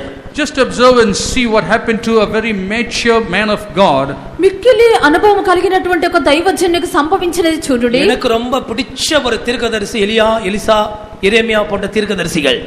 The prophets whom I very much love are Elijah, Elisha and Jeremiah. నాకు మిక్కిలి ఇష్టమైనటువంటి ప్రవక్తలు ఏలియా, ఎలీషా, ఇర్మియా ఉన్నారు. அவர்கள் கர்த்தருக்காக பட்ட பாடுகள் கொஞ்ச நெஞ்சம் அல்ல. It was not a little that they suffered for the sake of the Lord. వారు దేవుని నిమిత్తము పడినటువంటి శ్రమలు కొంత కాదు. இங்கே இந்த தீர்க்கதரிசிக்கு ஒரு இக்கட்டான காலம். This prophet was going through a difficult time. ఇక్కడ యొక్క ప్రవక్తకు ఒక శ్రమ కాలం అయినది. அந்த இக்கட்டான காலம் யேசபேல் என்ற ஸ்திரீயின் மூலமாக உண்டாயிற்று. This difficult time was created by a woman by name Jezebel. ఈ యొక్క యెజబెలు అని చెప్పబడినటువంటి స్త్రీ ద్వారా ఇతనికి ఒక ఇబ్బంది కలిగెను. யேசபேல் விபச்சாரத்தின் ஆவியோடு சம்பந்தப்பட்டவள். Jezebel is associated with a spirit of adultery. ఈ యొక్క యెజబెలు వ్యభిచారపు ఆత్మతో సంబంధించినది. அவள் என்ன சொல்லுகிறாள்? What does she say? ఆమె ఏమనుచున్నది? நாளைக்கு நான் உன்னை கொண்டு ஓடுவேன். Tomorrow I will kill you. రేపటి దినమున నేను నిన్ను చంపివేయుదును. ஆண்டவருக்கு ஸ்தோத்திரம். Praise the Lord. ప్రభువుకు స్తోత్రము. இப்படி சில தேவதாசர்களுக்கு சில பயமுறுத்துதல்கள் வருகிறது. Like this, there are certain fears for the servants of God. ఈలోగున కొంతమంది దైవదాసులకు బెదిరింపబట్ట కలుగుచున్నది. யேசபேல் எழுந்திருக்கிறாள். Jezebel arises. యెజబెలు లేచి ఉన్నది. உன்னை கொண்டு போடுவேன். I will kill you. నేను నిన్ను చంపివేయుదును. கர்த்தருக்கு ஸ்தோத்திரம். Praise the Lord. ప్రభువుకు స్తోత్రము. இப்பொழுது ஒரு மரண பயம். There is a fear of death ఇప్పుడు ఒక now. మరణ భయం ఉన్నది. என்ன செய்வதென்று அவனுக்கு தெரியவில்லை. He doesn't know as to what to do. ఏమి చేయవల్లో తెలియటలేదు. கர்த்தரோ எல்லாவற்றையும் நிதானித்து கவனித்துக் கொண்டே இருக்கிறார். The Lord is observing everything. ప్రభువైతే సమస్తమును వివేచించి చూచున్నారు. உன்னுடைய வேலை ஸ்தலத்திலோ உன்னுடைய கல்லூரியிலோ படிப்பிலோ உன்னுடைய பிராணனை வாங்கக்கூடிய ஒரு யேசபேலின் ஆவி போராடுகிறதா? In your workplace or in your college or in any other place, is there a Jezebel spirit that is trying to get your life away from you? నీ యొక్క పని స్థలములోనో లేక నీ కళాశాలలోనో నీ చదువునటువంటి స్థలములోనో నీ యొక్క ప్రాణమును తీయునటువంటి యెజబెలు ఆత్మ నీతో పోరాడుచున్నదా? எதிர் வீட்ல கூட இருக்கலாம். It could even be at home. ఇంటిలో కూడా ఉండవచ్చును. செல்போன்ல வரலாம். It could come through the cell me phone. యొక్క సెల్ ఫోన్ లో కూడా రావచ్చును. இன்டர்நெட்ல வரலாம். It can come through the internet. Internet లో కూడా రావచ్చును. கர்த்தருக்கு ஸ்தோத்திரம். Praise be to the ప్రభువుకు Lord. స్తోత్రము. உன்னை அழித்து கொண்டு போடக்கூடிய யேசபேலின் ஆவிகள், The spirit of Jezebel which can destroy your life. నిన్ను చంపివేయనటువంటి యెజబెలు యొక్క ఆత్మ, ஆவிக்குரிய மனுஷனை பாழாக்கக்கூடிய வல்லமைகள், The powers that can destroy a spiritual man. ఆత్మీయ మనుషుని నాశనం చేయనటువంటి శక్తులు, சபைக்கு விரோதமாய் போராடுகிற துஷ்ட ஆவிகள், Wicked spirits that strive against the church. సంఘమునకు విరోధముగా పోరాడినటువంటి దుష్ట శక్తులు. இந்த தேவ மனுஷனோ பயந்து போய்விட்டார். This man of God got frightened. ఈ దైవజనుడైతే భయపడిపోయిను. நாமும் கூட பயப்படுகிறோம் எத்தனையோ சந்தர்ப்பத்தில். Even we also in many occasions get frightened. ఎన్నో సందర్భములందు మనము కూడా భయపడుచున్నాము. ஆனாலும் இந்த தேவனோ உண்மையுள்ளவராய் இருக்கிறார். But this God is a faithful God. అయితే మన యొక్క దేవుడైతే నమ్మకస్తుడు. எத்தனையோ முறை இந்த பதத்தை இந்த பகுதியை படிக்கும் பொழுது என் இருதயம் நொறுங்கி போன நாட்கள் உண்டு. Many times when I read this portion of the passage, my heart had broken. ఎన్నోసార్లు ఈ భాగమును చదివినప్పుడు నాకు హృదయం బ్రద్దలైపోవును. ஒரு கர்த்தருடைய ஊழியக்காரனுக்கு ஆண்டவர் எவ்வளவு அவனை நேசித்து அவனுக்கு பின்னாலே போகிறார் பாருங்கள். How much the Lord loves his servant and goes behind him. ఒక దైవ సేవకుని దేవుడు ఎంతగా ప్రేమించి అతని యొక్క వెనుక వెళ్ళుచున్నాడో చూడండి. ஆண்டவருக்கு ஸ்தோத்திரம். Praise be to the Lord. ప్రభువుకు స్తోత్రము. ஒரு குறிப்பிட்ட சந்தர்ப்பம் வந்த பொழுது, when such an occasion came in, ఇటువంటి సందర్భం వచ్చినప్పుడు ஒளித்துக் கொண்டிருந்த தான எலியாவை கர்த்தர் கூப்பிடுகிறார். Elijah, who has been in the hiding, the Lord calls him out. దాగి ఉండినటువంటి ఏలియాను ప్రభువు పిలుచున్నారు. எலியாவே, உனக்கு இங்க என்ன காரியம்? Elijah, what are you doing here? ఏలియా ఇచ్చట నీవేమి చేయుచున్నావు? நீ ஏன் இந்த விஷயத்துக்காக பயப்படுகிறாய்? Why are you fearful for such a matter? ఎందుకు ఈ విషయమునకు భయపడుచున్నావు? நீ ఎவ்வளவு కాలం போய் ஒளித்துக் கொள்வாய்? How long will you hide yourself? ఎంత కాలం నువ్వు దాక్కుని ఉందువు? எலியாவே, எலியாவே, Elijah, Elijah. ఏలియా, ఏలియా. இந்த கூட்டத்தில் சில எலியாக்கள் இங்கே உட்கார்ந்திருக்கிறார்கள். There are some Elijahs sitting in this meeting. ఈ యొక్క కూటమునందు ఇక్కడ కొంతమంది ఏలియాలు కూర్చొని ఉన్నారు. அவர்கள் கர்த்தரால் பிரித்தெடுக்கப்பட்ட மனுஷர்கள். They are people who have been separated by God. వారు దేవుని చేత ప్రత్యేకింపబడిన వారు. அவர்களை குறித்து தேவன் பெரிய திட்டம் வைத்திருக்கிறார். God has kept a great purpose regarding them. వారిని గురించి దేవుడు గొప్ప ఉద్దేశం నుంచి ఉన్నారు. எத்தனை యెజబెల్ ఆవి எழும்பினாலும், How many ever spirit of Jezebel may arise, ఎన్ని యెజబెల్ యొక్క ఆత్మలు లేచినప్పటికీ அவர்கள் எவ்வளவு பயந்தாலும், however much they may be afraid, వారు ఎంతగా భయపడుచుండినను, அந்த தேவனோ அவர்களை கைவிடாத தேவன். that God is a God who Amen. will not forsake them. ఆ యొక్క దేవుడైతే వారిని విడిచిపెట్టలేదు. விசுவாசம் இருக்கா? Do you have faith? విశ్వాసం ఉన్నదా? இங்க இருக்கிற எலியாக்கள் சத்தமாய் ஒரு அல்லேலூயா சொல்லுங்கள். యెజబెலின் ஆவி எழும்பட்டும். Let the spirit of Jezebel arise. Jezebel యొక్క ఆత్మ లేవనివ్వండి. ஒருவேளை நான் பயந்து போயிருக்கலாம். Maybe I have been afraid. ఒకవేళ మనం భయపడుచుండినను, பயந்து போய் சூரசடியிலே உட்கார்ந்து கொள்ளலாம். Maybe you're sitting under the juniper tree. మనము భయపడి బదిరిచే వృక్షము కింద முடியாத ஆண்டவரே, కూర్చుండినను. முடியாத ஆண்டவரே என்று சொல்லலாம். Lord, I'm unable to do it. ప్రభువా నాకు వీలు కాదని చెప్పుచున్నాను. ஆனால் என் தேவனோ பெரியவராய் இருக்கிறார். But my God is a big Amen. నా God. యొక్క దేవుడైతే గొప్ప దేవుడు. அவர் அசையாத தேவன். He is a God who cannot be moved. ఆయన కదర్చబడని அவர் దేవుడు. வல்லமையுள்ள தேவன். He is a mighty God. ఆయన శక్తిగల దేవుడు. அவர் எல்லாவற்றையும் ஜெயித்த தேவன். He is a God who has overcome everything. ఆయన సమస్తమును జయించిన దేవుడు. அவர் கால் பண்றார், எலியாவே ஏன் பயப்படுற? He was worried, saying, Elijah, why are you afraid? ఆ దేవుడు అడుగుచున్నాడు, ఏలియా నువ్వు ఎందుకు భయపడుచున్నావు? எலியா வெளியே வருகிறார். Elijah comes out. ఏలియా బయటికి వచ్చున్నాడు. முகல்ல ராப் பண்ணி சுத்தி இருக்கு அப்படியே. He has wrapped his face with his mantle. తన యొక్క ముఖం అంతా చుట్టుకొని ఉన్నాడు. கர்த்தருக்கு ஸ்தோத்திரம். Praise the Lord. ప్రభువుకు స్తోత్రము. வெட்கங்களும் அவமானங்களும், Shame, సిగ్గు, అవమానములు, பயங்கள், fear, భయపడుట. கர்த்தருக்கு மகிமை உண்டாகட்டும். glory be to the Lord. ప్రభుకు మహిమ కలుగును గాక. ஒருவேளை அப்படிப்பட்ட நிலவரத்தில் இந்த ஆராதனைக்கு நீ வந்திருக்கிறாயா? Have you come in such a state to this worship today? ఒకవేళ ఇటువంటి స్థితిలో నువ్వు ఆరాధనకు వచ్చినావా? கர்த்தர் இன்றிலிருந்து உனக்கு ஒரு புதிய ஊழியத்தை தரப்போகிறார். From today the Lord is going to give you a new ministry. ఈ యొక్క దినం మొదలుకొని ప్రభువు నీకు ఒక నూతన సేవను ఇచ్చుచున్నారు. நீ போய் ஒரு ராஜாவை அபிஷேகம் பண்ண வேண்டும். You have to go and anoint a king. నీవు వెళ్ళి ఒక రాజును అభిషేకించవలెను. ஸ்தானத்துல இன்னொரு ஆளை நீ அபிஷேகம் பண்ண வேண்டும். You have to appoint another person in your place. నీ యొక్క స్థానమందు మరొక వ్యక్తిని అభిషేకించవలెను. கர்த்தர் அவனை உயிர்ப்பிக்கிறார். The Lord revives him. ప్రభువు అతన్ని జీవింపజేసిరి. உண்மையாகவே அந்த முகத்தில் இருந்ததான முக்காடுகள் நீங்கி போயிருக்கும். Truly the mantle on the face would have been removed. నిజముగానే ముఖం మీద ఒడినటువంటి కప్పినటువంటి அந்த తొలగిపోయి மெல்லிய ఉండును. சத்தம் அவனை பலப்படுத்தின சத்தமாய் மாறினது. That voice became a voice that strengthened him. ఆ యొక్క దేవుని యొక్క స్వరము అతన్ని బలపరిచిన స్వరముగా మారెను. முடிந்தது என்று சொன்ன இடத்தில் புதிய ஊழியத்தையே கர்த்தர் கொடுத்தார். In the same place God gave him a new ministry. ముగించబడినదని చెప్పినటువంటి స్థలములోనే ప్రభు నూతన సేవనిచ్చిరి. கர்த்தருக்கு மகிமை உண்டாகட்டும். Praise be to the Lord. ప్రభుకు మహిమ కలుగును గాక. அது மாத்திரமல்ல, Not only that, అంత మాత్రమే కాదు, மோசேயின் வாழ்க்கையில் தன் முகத்தை மூடின ஒரு சந்தர்ப்பத்தை குறித்து சொல்லுகிறேன். I am going to share with you another occasion in the face of in the life of Moses where he hid his face. మోషే యొక్క జీవితమునందు తన యొక్క ముఖమునకు ముసుగు వేసుకున్న సందర్భం ఉన్నది. யாத்ராகமம் 3 அதிகாரம் 6 வசனம். Exodus 3:6. నిర్గమకాండ 3:6 பின்னும் அவர், நான் ஆபிரகாமின் தேவனும் ஈசாக்கின் தேவனும் யாக்கோபின் தேவனுமாய் உன் பிதாக்களுடைய தேவனாய் இருக்கிறேன் என்றார். மோசே தேவனை நோக்கி பார்க்க பயந்ததினால் தன் முகத்தை மூடிக்கொண்டான். Moreover, he said, I am the God of thy father, the God of Abraham, the God of Isaac, and the God of Jacob. And Moses hid his face, for he was afraid to look upon God. ஆண்டவருக்கு மகிமை உண்டாகட்டும். Glory be to the Lord. ప్రభుకు మహిమ కలుగును గాక. மோசே தன் முகத்தை மூடினதான ஒரு சந்தர்ப்பம். An occasion where Moses hid his face. మోషే తన యొక్క ముఖమును కప్పుకొనెను. கர்த்தர் அவனை சந்திக்க தீர்மானித்த பொழுது, When the Lord decided to meet him, దేవుడు అతన్ని సంధించినప్పుడు தன்னை வெளிப்படுத்துகிறார். the Lord reveals himself. తన్ను బయలుపరుచుకొనెను. அவனுக்கு ஒரு பயம் இருந்ததாக சொல்லப்பட்டிருக்கிறார். It is written that a fear visited him. అతడుకు భయం ఉండినట్లుగా చెప్పుచున్నాడు. தேவனை நோக்கி பார்க்க பயந்ததினால் தன் முகத்தை மூடிக்கொண்டார். And Moses hid his face for he was afraid to look upon God.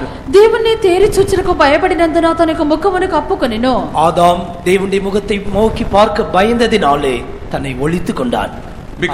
Because Adam was afraid to look at the face of God, he went and hid himself. ఆదాము దేవుని యొక్క ముఖమును చూచుటకు భయపడినందున తన యొక్క ముఖమును దాచుకొనెను. கர்த்தருக்கு மகிமை உண்டாகட்டும். Let glory be to the Lord. ప్రభుకు మహిమ కలుగును గాక. மோசேயை போல ஒருவேளை நீ முகத்தை மூடிக்கொண்ட நபராய் இருக்கிறாயா? Are you like a Moses hiding your face? మోషే వలె ఒకవేళ నీ ముఖమును కప్పుకొనుచున్నావా? தேவனுடைய முகத்தை நாம் பார்க்கத்தான் வேண்டும். We have to see the face of God. దేవుని యొక్క ముఖమును మనం చూడవలెను. தேவனுடைய முகத்தை பார்க்க கூடாத அளவுக்கு பாவங்கள் தான் தடையா இருக்கிறது. It is sin that hides us from looking at the face of God. దేవుని యొక్క ముఖమును చూడకుండానట్లుగా పాపములే అడ్డుపరుచున్నవి. கீழ்ப்படியாமைதான் அதற்கு காரணமா இருக்கிறது. Disobedience becomes a cause for that. అవిధేయత దానికి కారణమైనది. தேவனை நோக்கி பார்க்க கூடாததினாலே அவன் பயந்ததினாலே முகத்தை மூடிக்கொண்டான். Because he was afraid, he closed his face. దేవుని యొక్క ముఖమును చూచుటకు భయపడినందుచేత తన యొక్క ముఖమును కప్పుకొనెను. யோவான் சுவிசேஷம் 11 அதிகாரத்துக்கு வரும் பொழுது, When you turn to the Gospel of St. John 11 chapter, యోహాను సువార్త 11వ అధ్యాయమునకు వచ్చినప్పుడు 44 వచనத்தில் ముఖத்தை மூடி இருக்கிற மற்றொரு சந்தர்ப்பத்தை குறித்து படிக்கிறோம். in the 44th verse we read yet another occasion where one closes his face. 44వ వాక్యమందు ముఖమును కప్పినటువంటి మరొక విషయం చూచున్నాము. அப்பொழுது மரித்தவன் வெளியே வந்தான்.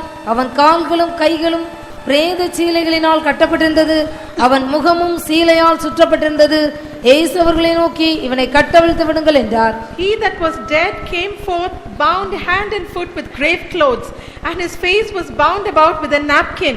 Jesus saith unto them, Loose him and let him go.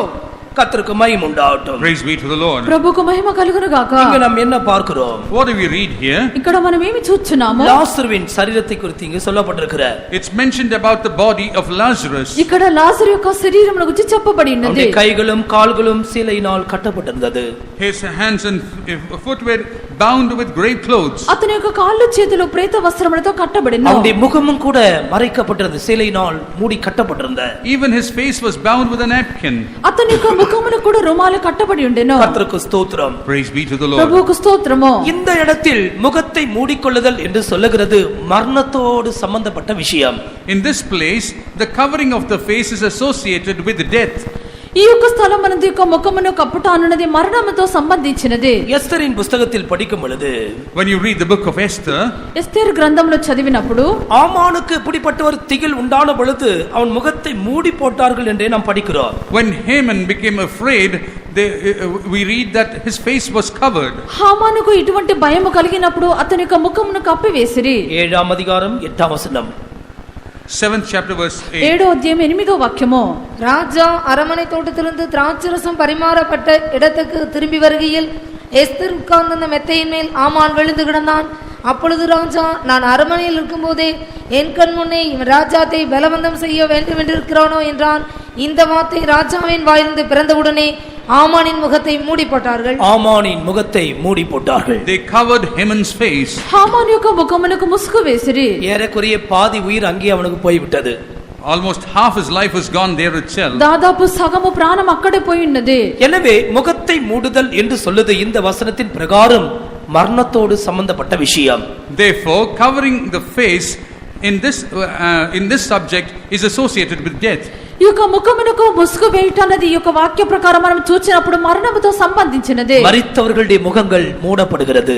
Those who are dead, their faces are covered. మరణించిన వారి యొక్క ముఖములు కప్పివేయబడుచున్నవి. ஆவிக்குரிய வாழ்க்கையிலே நீ ஜீவனோடு கூட இருக்கிறாயா அல்லது மரித்த நிலவரத்திலே நீ இருக்கிறாயா? In your spiritual life, are you living or are you in a dead state? ఆత్మీయ జీవితమందు నీవు ప్రాణముతో ఉన్నావా లేక మరణించి ఉన్నావా? இன்றைக்கு உன்னுடைய முகத்தில் இருக்கிறதான அந்த மூடு திரையை நீக்கும்படியாக கிறிஸ்து அசைவாடி கொண்டிருக்கிறார். Jesus is moving here today in order to remove that veil away from your face. నేడు నీ యొక్క ముఖం మీద ఉండినటువంటి ముసుగును తీసివేయ నిమిత్తము యేసు ప్రభు సంచరించున్నారు. தொடர்ச்சியாக உள்ள 3 விஷயங்கள் கர்த்தருக்கு சித்தமானால் இன்றைக்கு மாலையிலே நாம் அதை தியானிக்கலாம். The other 3 aspects, God willing, this evening we will meditate on that. మిగతా 3 విషయములో ప్రభు యొక్క చిత్తమైతే సాయంకాలమున మనం ధ్యానించదము. இன்றைக்கு நம்முடைய முகத்தில் இருக்கிறதான எல்லா மூடு திரைகளையும் ஆண்டவர் மாற்றட்டும். Let the Lord remove all those veils covering our face today. నేడు ప్రతి వారి యొక్క ముఖం మీద ఉండినటువంటి యొక్క ముసుగును ప్రభువు తొలగించవలెను. அதற்கு ஒரு வாக்குத்தத்தத்தை கொடுக்கிறேன். I will share with you a promise towards that. అందుకు ఒక వాగ్దానం ఇచ్చుచున్నాను. ஏசாயா தீர்க்கதரிசன புத்தகம் 25ஆம் அதிகாரத்தில் The book of Isaiah chapter 25, యెషయా గ్రంథము 25వ అధ్యాయము 7ஆம் 8ஆம் வசனங்களை படியுங்கள். verses 7 and 8. 7-8 వాక్యములు. சகல ஜனங்கள் மேலும் உள்ள முக்காட்டையும் சகல ஜாதிகளையும் மூடி இருக்கிற மூடலையும் இந்த மலையிலே அகற்றி போடுவார். அவர் மரணத்தை ஜெயமாக விழுங்குவார். கர்த்தராகிய தேவன் எல்லா முகங்களிலும் இருந்து கண்ணீரை துடைத்து தமது ஜனத்தின் நிந்தையை பூமியில் இராதபடிக்கு முற்றிலும் நீக்கி விடுவார். கர்த்தரே இதை சொன்னார். He will destroy in this mountain the face of the covering cast over the people and the veil that is spread over all nations. He will swallow up death in victory, and the Lord God will wipe away tears from off all faces, and the rebuke of his people shall he take away from off all the earth. எல்லாம் உங்க வேத புத்தகத்தை கையில் எடுத்து சத்தமாக இந்த 2 வசனத்தை படியுங்கள் எல்லாரும். ஏசாயா 25ஆம் அதிகாரம் 7ஆம் 8ஆம் வசனங்கள். இது ஒரு வாக்குத்தத்தமாக கொடுக்கப்படுகிறது. எல்லாரும் கையில் எடுத்து சத்தமாய் படியுங்கள். சகல ஜனங்கள் மேலுமுள்ள முக்காட்டையும் சகல ஜாதிகளை மூடியிருக்கிற மூடலையும் இந்த மலையிலே அகற்றி போடுவார். அவர் மரணத்தை ஜெயமாக விழுங்குவார். கர்த்தராகிய தேவன் எல்லா முகங்களின்று கண்ணீரை துடைத்து தமது ஜனத்தின் நிந்தையை பூமியில் இராதபடிக்கு முற்றிலும் நீக்கி விடுவார். கர்த்தரே இதை சொன்னார். ஹல்லேலூயா. எல்லா முகத்தில் இருக்கிறதான முக்காடுகளை நீக்கி போடுகிறார்.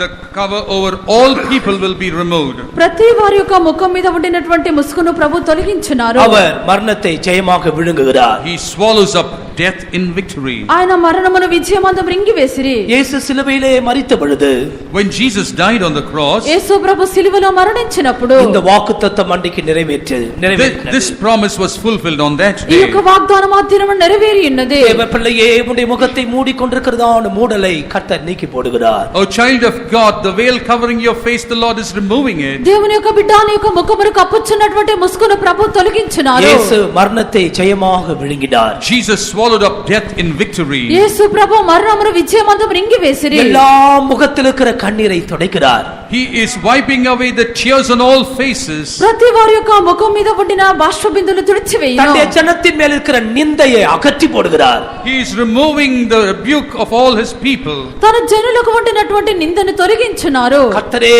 இதை சொன்னார். The Lord has spoken this. యెహోవా దీన్ని సెలవిచ్చినాడు. இந்த வார்த்தையை ஜனங்கள் கேட்ட பொழுது என்ன சொல்லுவார்களாம்? When people hear this word, what will they say?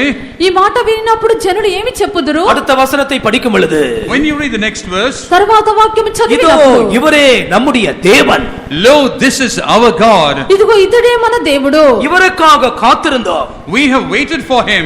ఈయన కొరకే మనము కనిపెట్టి ఉన్నాము, இவர் நம்மை ரட்சிப்பார், He will save us. ఆయన మనల్ని రక్షించును. இவரே கர்த்தர், This is the Lord. ఆయనే యెహోవా. இவருக்காக காத்திருந்தோம். We have waited for him. ఆయన కొరకు మనం కనిపెట్టుకొని இவருடைய ரட்சிப்பினால் கலிகூர்ந்து மகிழ்வோம் என்று சொல்லப்படும். We will be glad and rejoice in his salvation. ఆయన రక్షణని బట్టి సంతోషించి ఉత్సాహింతము. அந்த இயேசு நம்முடைய மத்தியிலே இருக்கிறார். That Jesus is in the midst of us. ఆ యొక్క యేసు మన మధ్యలో ఉన్నారు. நாம் நம்முடைய கண்களை மூடுவோமாக. Let us close our eyes. మనము కన్నులు మూసెదము. பல விதங்களிலே வேத வசனங்களை நாம் தியானித்தோம். From different angles we meditated the word of పలు God. రీతిలో దేవుని వాక్యము ధ్యానించినాము. உங்களை ரட்சிக்கிறவர் உங்களுடைய அருகிலே இருக்கிறார். The one who saves you is near you. మిమ్మల్ని రక్షించు దేవుడు మీ ప్రక్కన நான் ఉన్నారు. இந்த தூதின் ஆரம்பத்திலிருந்தே தேவ பிரசன்னத்தை நான் உணர்ந்து கொண்டே இருக்கிறேன். From the beginning of this message I have been feeling the presence of God here. ఈ యొక్క వర్తమానం యొక్క ప్రారంభం నుండి దేవుని యొక్క ప్రసన్నతని గ్రహించున్నాను. இந்த వార్த்தைகளின் சொந்தக்காரராகிய இயேசு கிறிஸ்து நம்முடைய மத்தியிலே அசைவாடி கொண்டே இருக்கிறார். The owner of these words, Jesus Christ, is moving in the midst of us. ఈ యొక్క వాక్యమునకు యజమానుడైన యేసుక్రీస్తు మన మధ్యలో సంచరించున్నారు. எனவே நீயும் சேர்ந்து சொல், இவரே என்னை ரட்சிப்பார். Join with them and say, he will save me. నీవు కూడా కలిసి చెప్పుము, ఆయనే నన్ను రక్షించును. இவரே கர்த்தர். He is the Lord. ఆయనే నా యొక్క దేవుడు. இவருக்காக காத்திருந்தோம். We have waited for him. ఆయన కొరకు కనిపెట్టి ఉన్నాము. இவருடைய ரட்சிப்பினால் கலிகூர்ந்து மகிழ்வோம். We are glad and rejoice in his salvation. ఆయన రక్షణ బట్టి సంతోషించి ఉత్సాహించదము. அவர் மரணத்தை ஜெயமாய் விழுங்குவார். He will swallow up death in victory. మరణమును ఆయన విజయమందు బ్రింగివేయును. ஆமென். கர்த்தருடைய வசனத்திற்கு நம்மை அர்ப்பணிப்போமாக. Let us surrender ourselves to the word of God. దేవుని వాక్యమునకు సమర్పించదము. கர்த்தருடைய வல்லமை நம்மை தொடும்படியாய் காத்திருக்கிறார். Let us wait for the power of God to touch us. దేవుని యొక్క శక్తి మనల్ని ముట్టగోరుచున్నది. கர்த்தர் நம்மை பலப்படுத்தும்படியாய் வந்திருக்கிறார். The Lord has come to strengthen us. Amen. ప్రభు మనల్ని బలపరచుటకు వచ్చిరి. இந்த நேரம் கர்த்தர் நம்மை உயிர்ப்பிக்கிற நேரம். This is a time when the Lord will quicken us. ఈ సమయము ప్రభు మన జీవింపజేయ సమయము. இப்போது நாம் கர்த்தரோடு பேசுவோமாக. Let us talk to the Hallelujah. Lord. ఇప్పుడు మనము దేవునితో మాట్లాడదాము. கால்களை மடக்கி தேவ சமூகத்திலே காத்திருங்கள். Bend your knees and wait in the presence of the Lord. అందరూ మోకరించి దేవుని సన్నిధానమందు இங்கிருந்து కనిపెట్టుడి. போகும்போது நீ பிரகாசமுள்ள முகத்தோடு போக வேண்டும். While returning from here, you have to return with a shining face. ఇక్కడ నుండి వెళ్ళినప్పుడు నీ ప్రకాశమైన ముఖముతో వెళ్ళవలెను. ஹalleluya ஹalleluya ஆமென் ஆமென் ஆமென். உன்னுடைய முகத்தில் எந்த முக்காடு எந்த துணியினால் மூடி இருந்தாலும், Whatever cloth or veil you have covered your face with, இயேசு கிறிஸ்துவினால் மாத்திரமே அது நீக்கப்படும். it's only by Jesus it can be removed. ஒரு கண்ணும் என்னை பார்க்கவில்லை என்ற சிந்தையோடு நீ வாழ்ந்தாயா? Are you leading a life saying, no eyes are looking at me? உனக்கு ஒரு மீட்பை கொடுக்க இவர் வந்திருக்கிறார். To give you a salvation, he has come. வெட்கமும் அவமானத்தோடு கூட முகத்தை மூடிக்கொண்டாயா? Have you covered your face with shame? உன்னோடு அவர் பேசுகிறார். He is speaking to you. பயத்தினாலே நீ வாழ்ந்து கொண்டிருக்கிறாயா? Are you leading your life in fear? அல்லது ஒரு மரித்த மனுஷனை போல கிடக்கிறாயா? Or are you like a dead person? ஆமானின் முகத்தை மூடி போட்டார்கள். They closed the face of Haman. மரித்த மனுஷனை போல இருக்கிறாயா? Are you like a dead person? இதோ ஜெயங்கொண்ட இயேசு நிற்கிறார். The victorious Jesus is here. நீ என்ன சொல்ல வேண்டும்? What should you say? இயேசுவே என்று சத்தமாய் கூப்பிடு. Cry out saying, Jesus. இயேசுவே என்று கூப்பிடு. Call out Jesus. ரட்சகரே என்று சொல். Call out Savior. ஹalleluya ஹalleluya. உனக்கு ரட்சகராக மாறும்படியாக In order to become your Savior, 3 ஆணிகளிலே our தொங்கினார். he hung on 3 nails. உன்னுடைய முகத்தின் மூடலை எடுத்து போடுகிறார். To remove your covering on the face. நீ பிரகாசமாயிரு. Be shining. நீ வெளிச்சமாயிரு. Be a light. நீ சந்தோஷமாயிரு. Be glad. இயேசு உன்னை தொடுகிறார். Jesus is touching you. அந்த காயப்பட்ட கரம் உன்னை தொடுகிறது. With a pierced hand is touching you. அந்த அன்புள்ள கரம் உன்னை தொடுகிறது. That loving hand is touching you. அந்த விடுதலையின் கரம் உன்னை தொடுகிறது. That redeeming hand is touching you. அந்த பரிசுத்த கரம் உன்னை தொடுகிறது. That holy hand is touching you. ஹalleluya ஆமென். ஸ்தோத்திரம் ஆண்டவரே. ஹalleluya ஸ்தோத்திரம் ஆண்டவரே. ஸ்தோத்திரம் ஸ்தோத்திரம் ஸ்தோத்திரம்.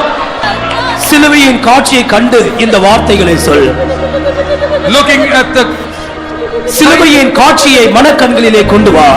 bring the sight of the cross in the eyes of your understanding. இவரே என் தேவன். You are my God. இவரே என் ரட்சகர். This is my Savior. இவருக்காக நான் காத்திருந்தேன்.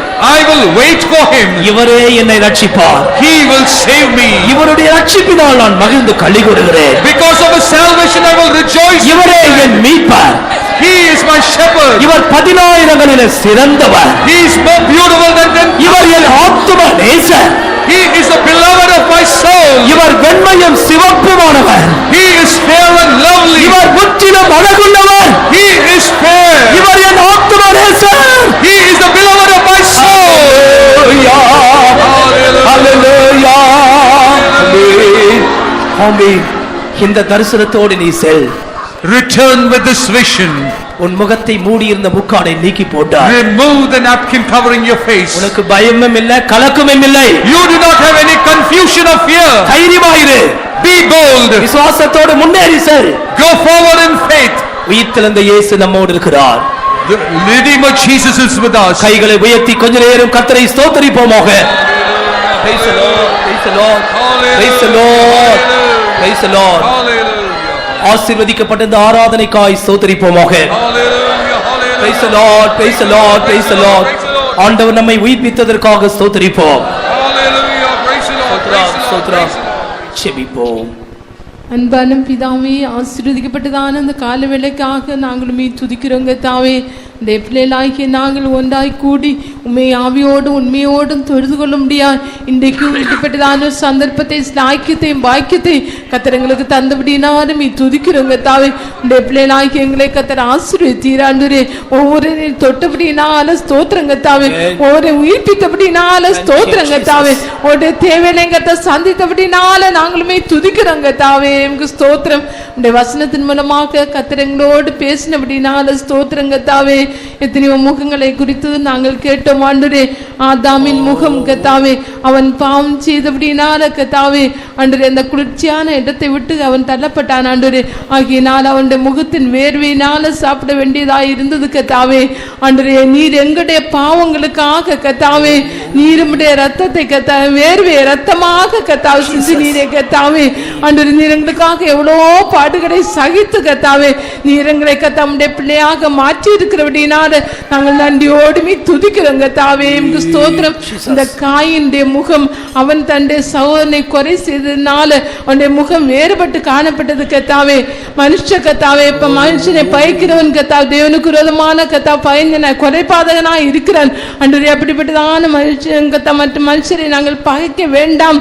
எல்லாரையும் கத்தா நேசிக்க கூடியதான அந்த இருதயத்தை கத்த தர வேணுமா ஜெபிக்கிறோம். பகையை முற்றிலுமாக அந்த வேலையை எடுத்து போட்டபடினால நாங்கள் நன்றியோடுமே துதிக்கிறோம் கத்தாவே. இனிமேல் எங்களுக்குள்ளே பகை இல்லை, விரோதங்கள் இல்லை கத்தாவே. சந்தோஷமாய் ஒருமனமாய் ஐக்கியமாய் காணப்பட ஒவ்வொருக்கும் உதவிச்சேனுமா ஜெபிக்கிறோம் கத்தாவே. அந்த லாபானின் முகம் கத்தாவே அன்றைய முன்னே கத்தாவே யாக்கோபை நேசித்ததான முகம் சில நாட்களாய் கத்தாவே அவனை பார்த்தால் அவனுடைய முகம் வித்தியாசமாய் காணப்பட்டது கத்தாவே. அது அவனை வஞ்சிக்க கூடியதான முகம் கத்தாவே. நாங்கள் யாரையும் வஞ்சிக்க வேண்டாம், எந்த மனுஷருக்கும் தீமை செய்ய வேண்டாம் கத்தாவே. எங்களுடைய முகங்கள் நேராய் நோக்க கடவுது கத்தாவே. நாங்கள் ஒன்றோடு கத்தாவே முகத்தோடு முகம் பார்த்து சந்தோஷத்தோடு கத்தாவே ஒவ்வொருவரோடு இருக்கும் கிருபை கத்தரங்களுக்கு தர வேணுமே. இந்த சத்தியத்தின் மூலமாக அப்படிப்பட்டதான கிரியை கத்த செய்ய வேணுமா ஜெபிக்கிறோம் கத்தாவே. ஸ்தோத்திரம். அந்த தாமாருடைய முகத்தை கத்தா மூடி போட்டதான ஆண்டவரே தாமாரை நாங்கள் கேட்டோம் ஆண்டவரே. அவள் உலகம் கத்தா வேசியுடைய அனுபவம் கத்தாவே இந்த அனுபவங்கள் எங்களுக்குள்ளே வேண்டாம். உலகத்தையும் உலகத்திலான எல்லா காரியங்களையும் நாங்கள் விட்டு விட முடியாத கிருபையை தாரும் ஆண்டவரே. உலகம் எங்களை அடிமைப்படுத்த வேண்டாம், உலகத்தில் இருக்கிறான காரியங்கள் எங்களை அடிமைப்படுத்த வேண்டாம் ஆண்டவரே. எங்களுக்கு ஸ்தோத்திரம். மோசையின் முகம் கத்தா மூடப்பட்டிருந்தது. அவன் கீழ்ப்படியாமை காட்டினபடினால அவனுடைய முகத்தையும் பார்க்க கூடாதபடிக்கு அவனுடைய முகம் மூடப்பட்டிருந்தது கத்தாவே. அதுபோல கத்தாவை நாங்கள் கீழ்ப்படியாமை காட்ட வேண்டாம். நாங்கள் எந்த பாவத்துக்கும் கத்தாவே பாவம் செய்து கத்தாவுடைய முகம் எங்களுக்கு மறைக்கப்பட வேண்டாம் ஆண்டவரே. இந்த நாட்களில் நாங்கள் பரிசுத்தமாய் ஜீவித்து உண்மை சந்திக்க முடியாது, உண்மை பார்க்க முடியாது. கர்த்தர் எங்களுக்கு உதவி செய்யணுமா ஜெபிக்கிறோம். எலியா கர்த்தாவே அந்த இயேசுவேல்னால கர்த்தாவே அவன் பயந்தான் ஆண்டவரே, அவள் கொன்று போடுவேன்னு சொன்னபடினால கர்த்தாவே அவன் பயந்தான். பயந்து முக்காடு போட்டுக்கொண்டான். ஆண்டவரே நாங்கள் பயப்பட வேண்டாம், எந்த வடமைக்கும் பயப்பட வேண்டாம். எலியாவே உனக்கு என்ன காரியம் என்று கேட்டீரே கர்த்தாவே, அதுபோல பயந்து யாராவது இருந்தால் கர்த்தாவே நீ ஏன் பயப்படுகிறாய் கேட்டு தைரியப்படுத்தி இருக்கிறபடினால நாங்கள் நன்றியோடு நீ துதிக்கிறோம் கர்த்தாவே. ஸ்தோத்திரம் ஸ்தோத்திரம் கர்த்தாவே. இந்த நாட்களுக்கு அந்த லாசரு கர்த்தாவே செத்தபடினால அவனுடைய முகம் சீரையினால் மூடப்பட்டது கர்த்தாவே. அவருடைய ஜீவிதத்திலே செத்ததான எல்லா நிலவரங்களையும் கர்த்தாவே இந்த வேளையிலே கர்த்தர் மாற்றி போட்டபடினால ஸ்தோத்திரம் கர்த்தாவே. எல்லாருடைய முகத்தில் இருந்ததான அந்த முக்காட்டையும் அந்த மூடப்பட்டதான நிலவரங்களை இந்த காடு வேளையிலே கர்த்தர் எடுத்து போட்டபடினால துதிக்கிறோம் கர்த்தாவே. ஸ்தோத்திரம். எல்லாருடைய முக்காட்டையும் நீக்கி கர்த்தாவே ஒரு பெரிய சந்தோஷத்தை மகிழ்ச்சி ஆனந்தத்தை இந்த காடு வேளையிலே கர்த்தர் தந்தபடினால ஸ்தோத்திரம். நீர் எங்களுடைய ரட்சகர், நீர் எங்களுடைய மேய்ப்பர் கர்த்தாவே, நீர் எங்களுடைய நாயகராக இருக்கிறபடினால நன்றியோடு நாங்கள் மீ துதிக்கிறோம். இந்த கெட்டதான வசங்கள் தொடர்ந்து ஒவ்வொரு ஜீவித்திலும் கிரியச்சேட்டும் எப்படியான இந்த நாட்களில் கத்தா வசனத்தினுடைய ஜீவித்து நீர் வரும்போது மீ சந்திக்க ஒருக்கும் தேய்ச்சியும் இயேசு நாமத்தினால் வேண்டிக் கொள்கிறோம் பிதாவே. ஸ்தோத்திரம் பண்ணுங்கள். சிறு குழந்தைகளுக்காய் ஸ்தோத்திரிப்போம். ஸ்தோத்திரம். வாலிப பிள்ளைகளுக்காய் ஸ்தோத்திரிப்போம். முதியோருக்காய் ஸ்தோத்திரிப்போம். குடும்பங்களுக்கு பொறுப்பாயிருக்கிற சகோதர சகோதரிமார்களுக்காய் ஸ்தோத்திரிப்போம். எல்லா கர்த்தருடைய ஊழியர்களுக்காய் ஸ்தோத்திரிப்போம். புதிய ஆத்துமாக்களுக்காய் ஸ்தோத்திரிப்போம். எல்லா மகிமையும் கர்த்தருக்கே கொடுத்து ஸ்தோத்திரிப்போம். கர்த்தராகிய இயேசு கிறிஸ்துவின் கிருபையும் பிதாவாகிய தேவனுடைய அன்பும் பரிசுத்தருடைய ஐக்கியமும் நம்மோடும் சகல பரிசுத்தவான்களோடு அவருடைய வருகை மட்டும் இருப்பதாக. ஆமென். ஹல்லேலூயா ஹல்லேலூயா ஹல்லேலூயா. எல்லாருக்கும் ஸ்தோத்திரம். கர்த்தர் உங்களை ஆசீர்வதிப்பாராக.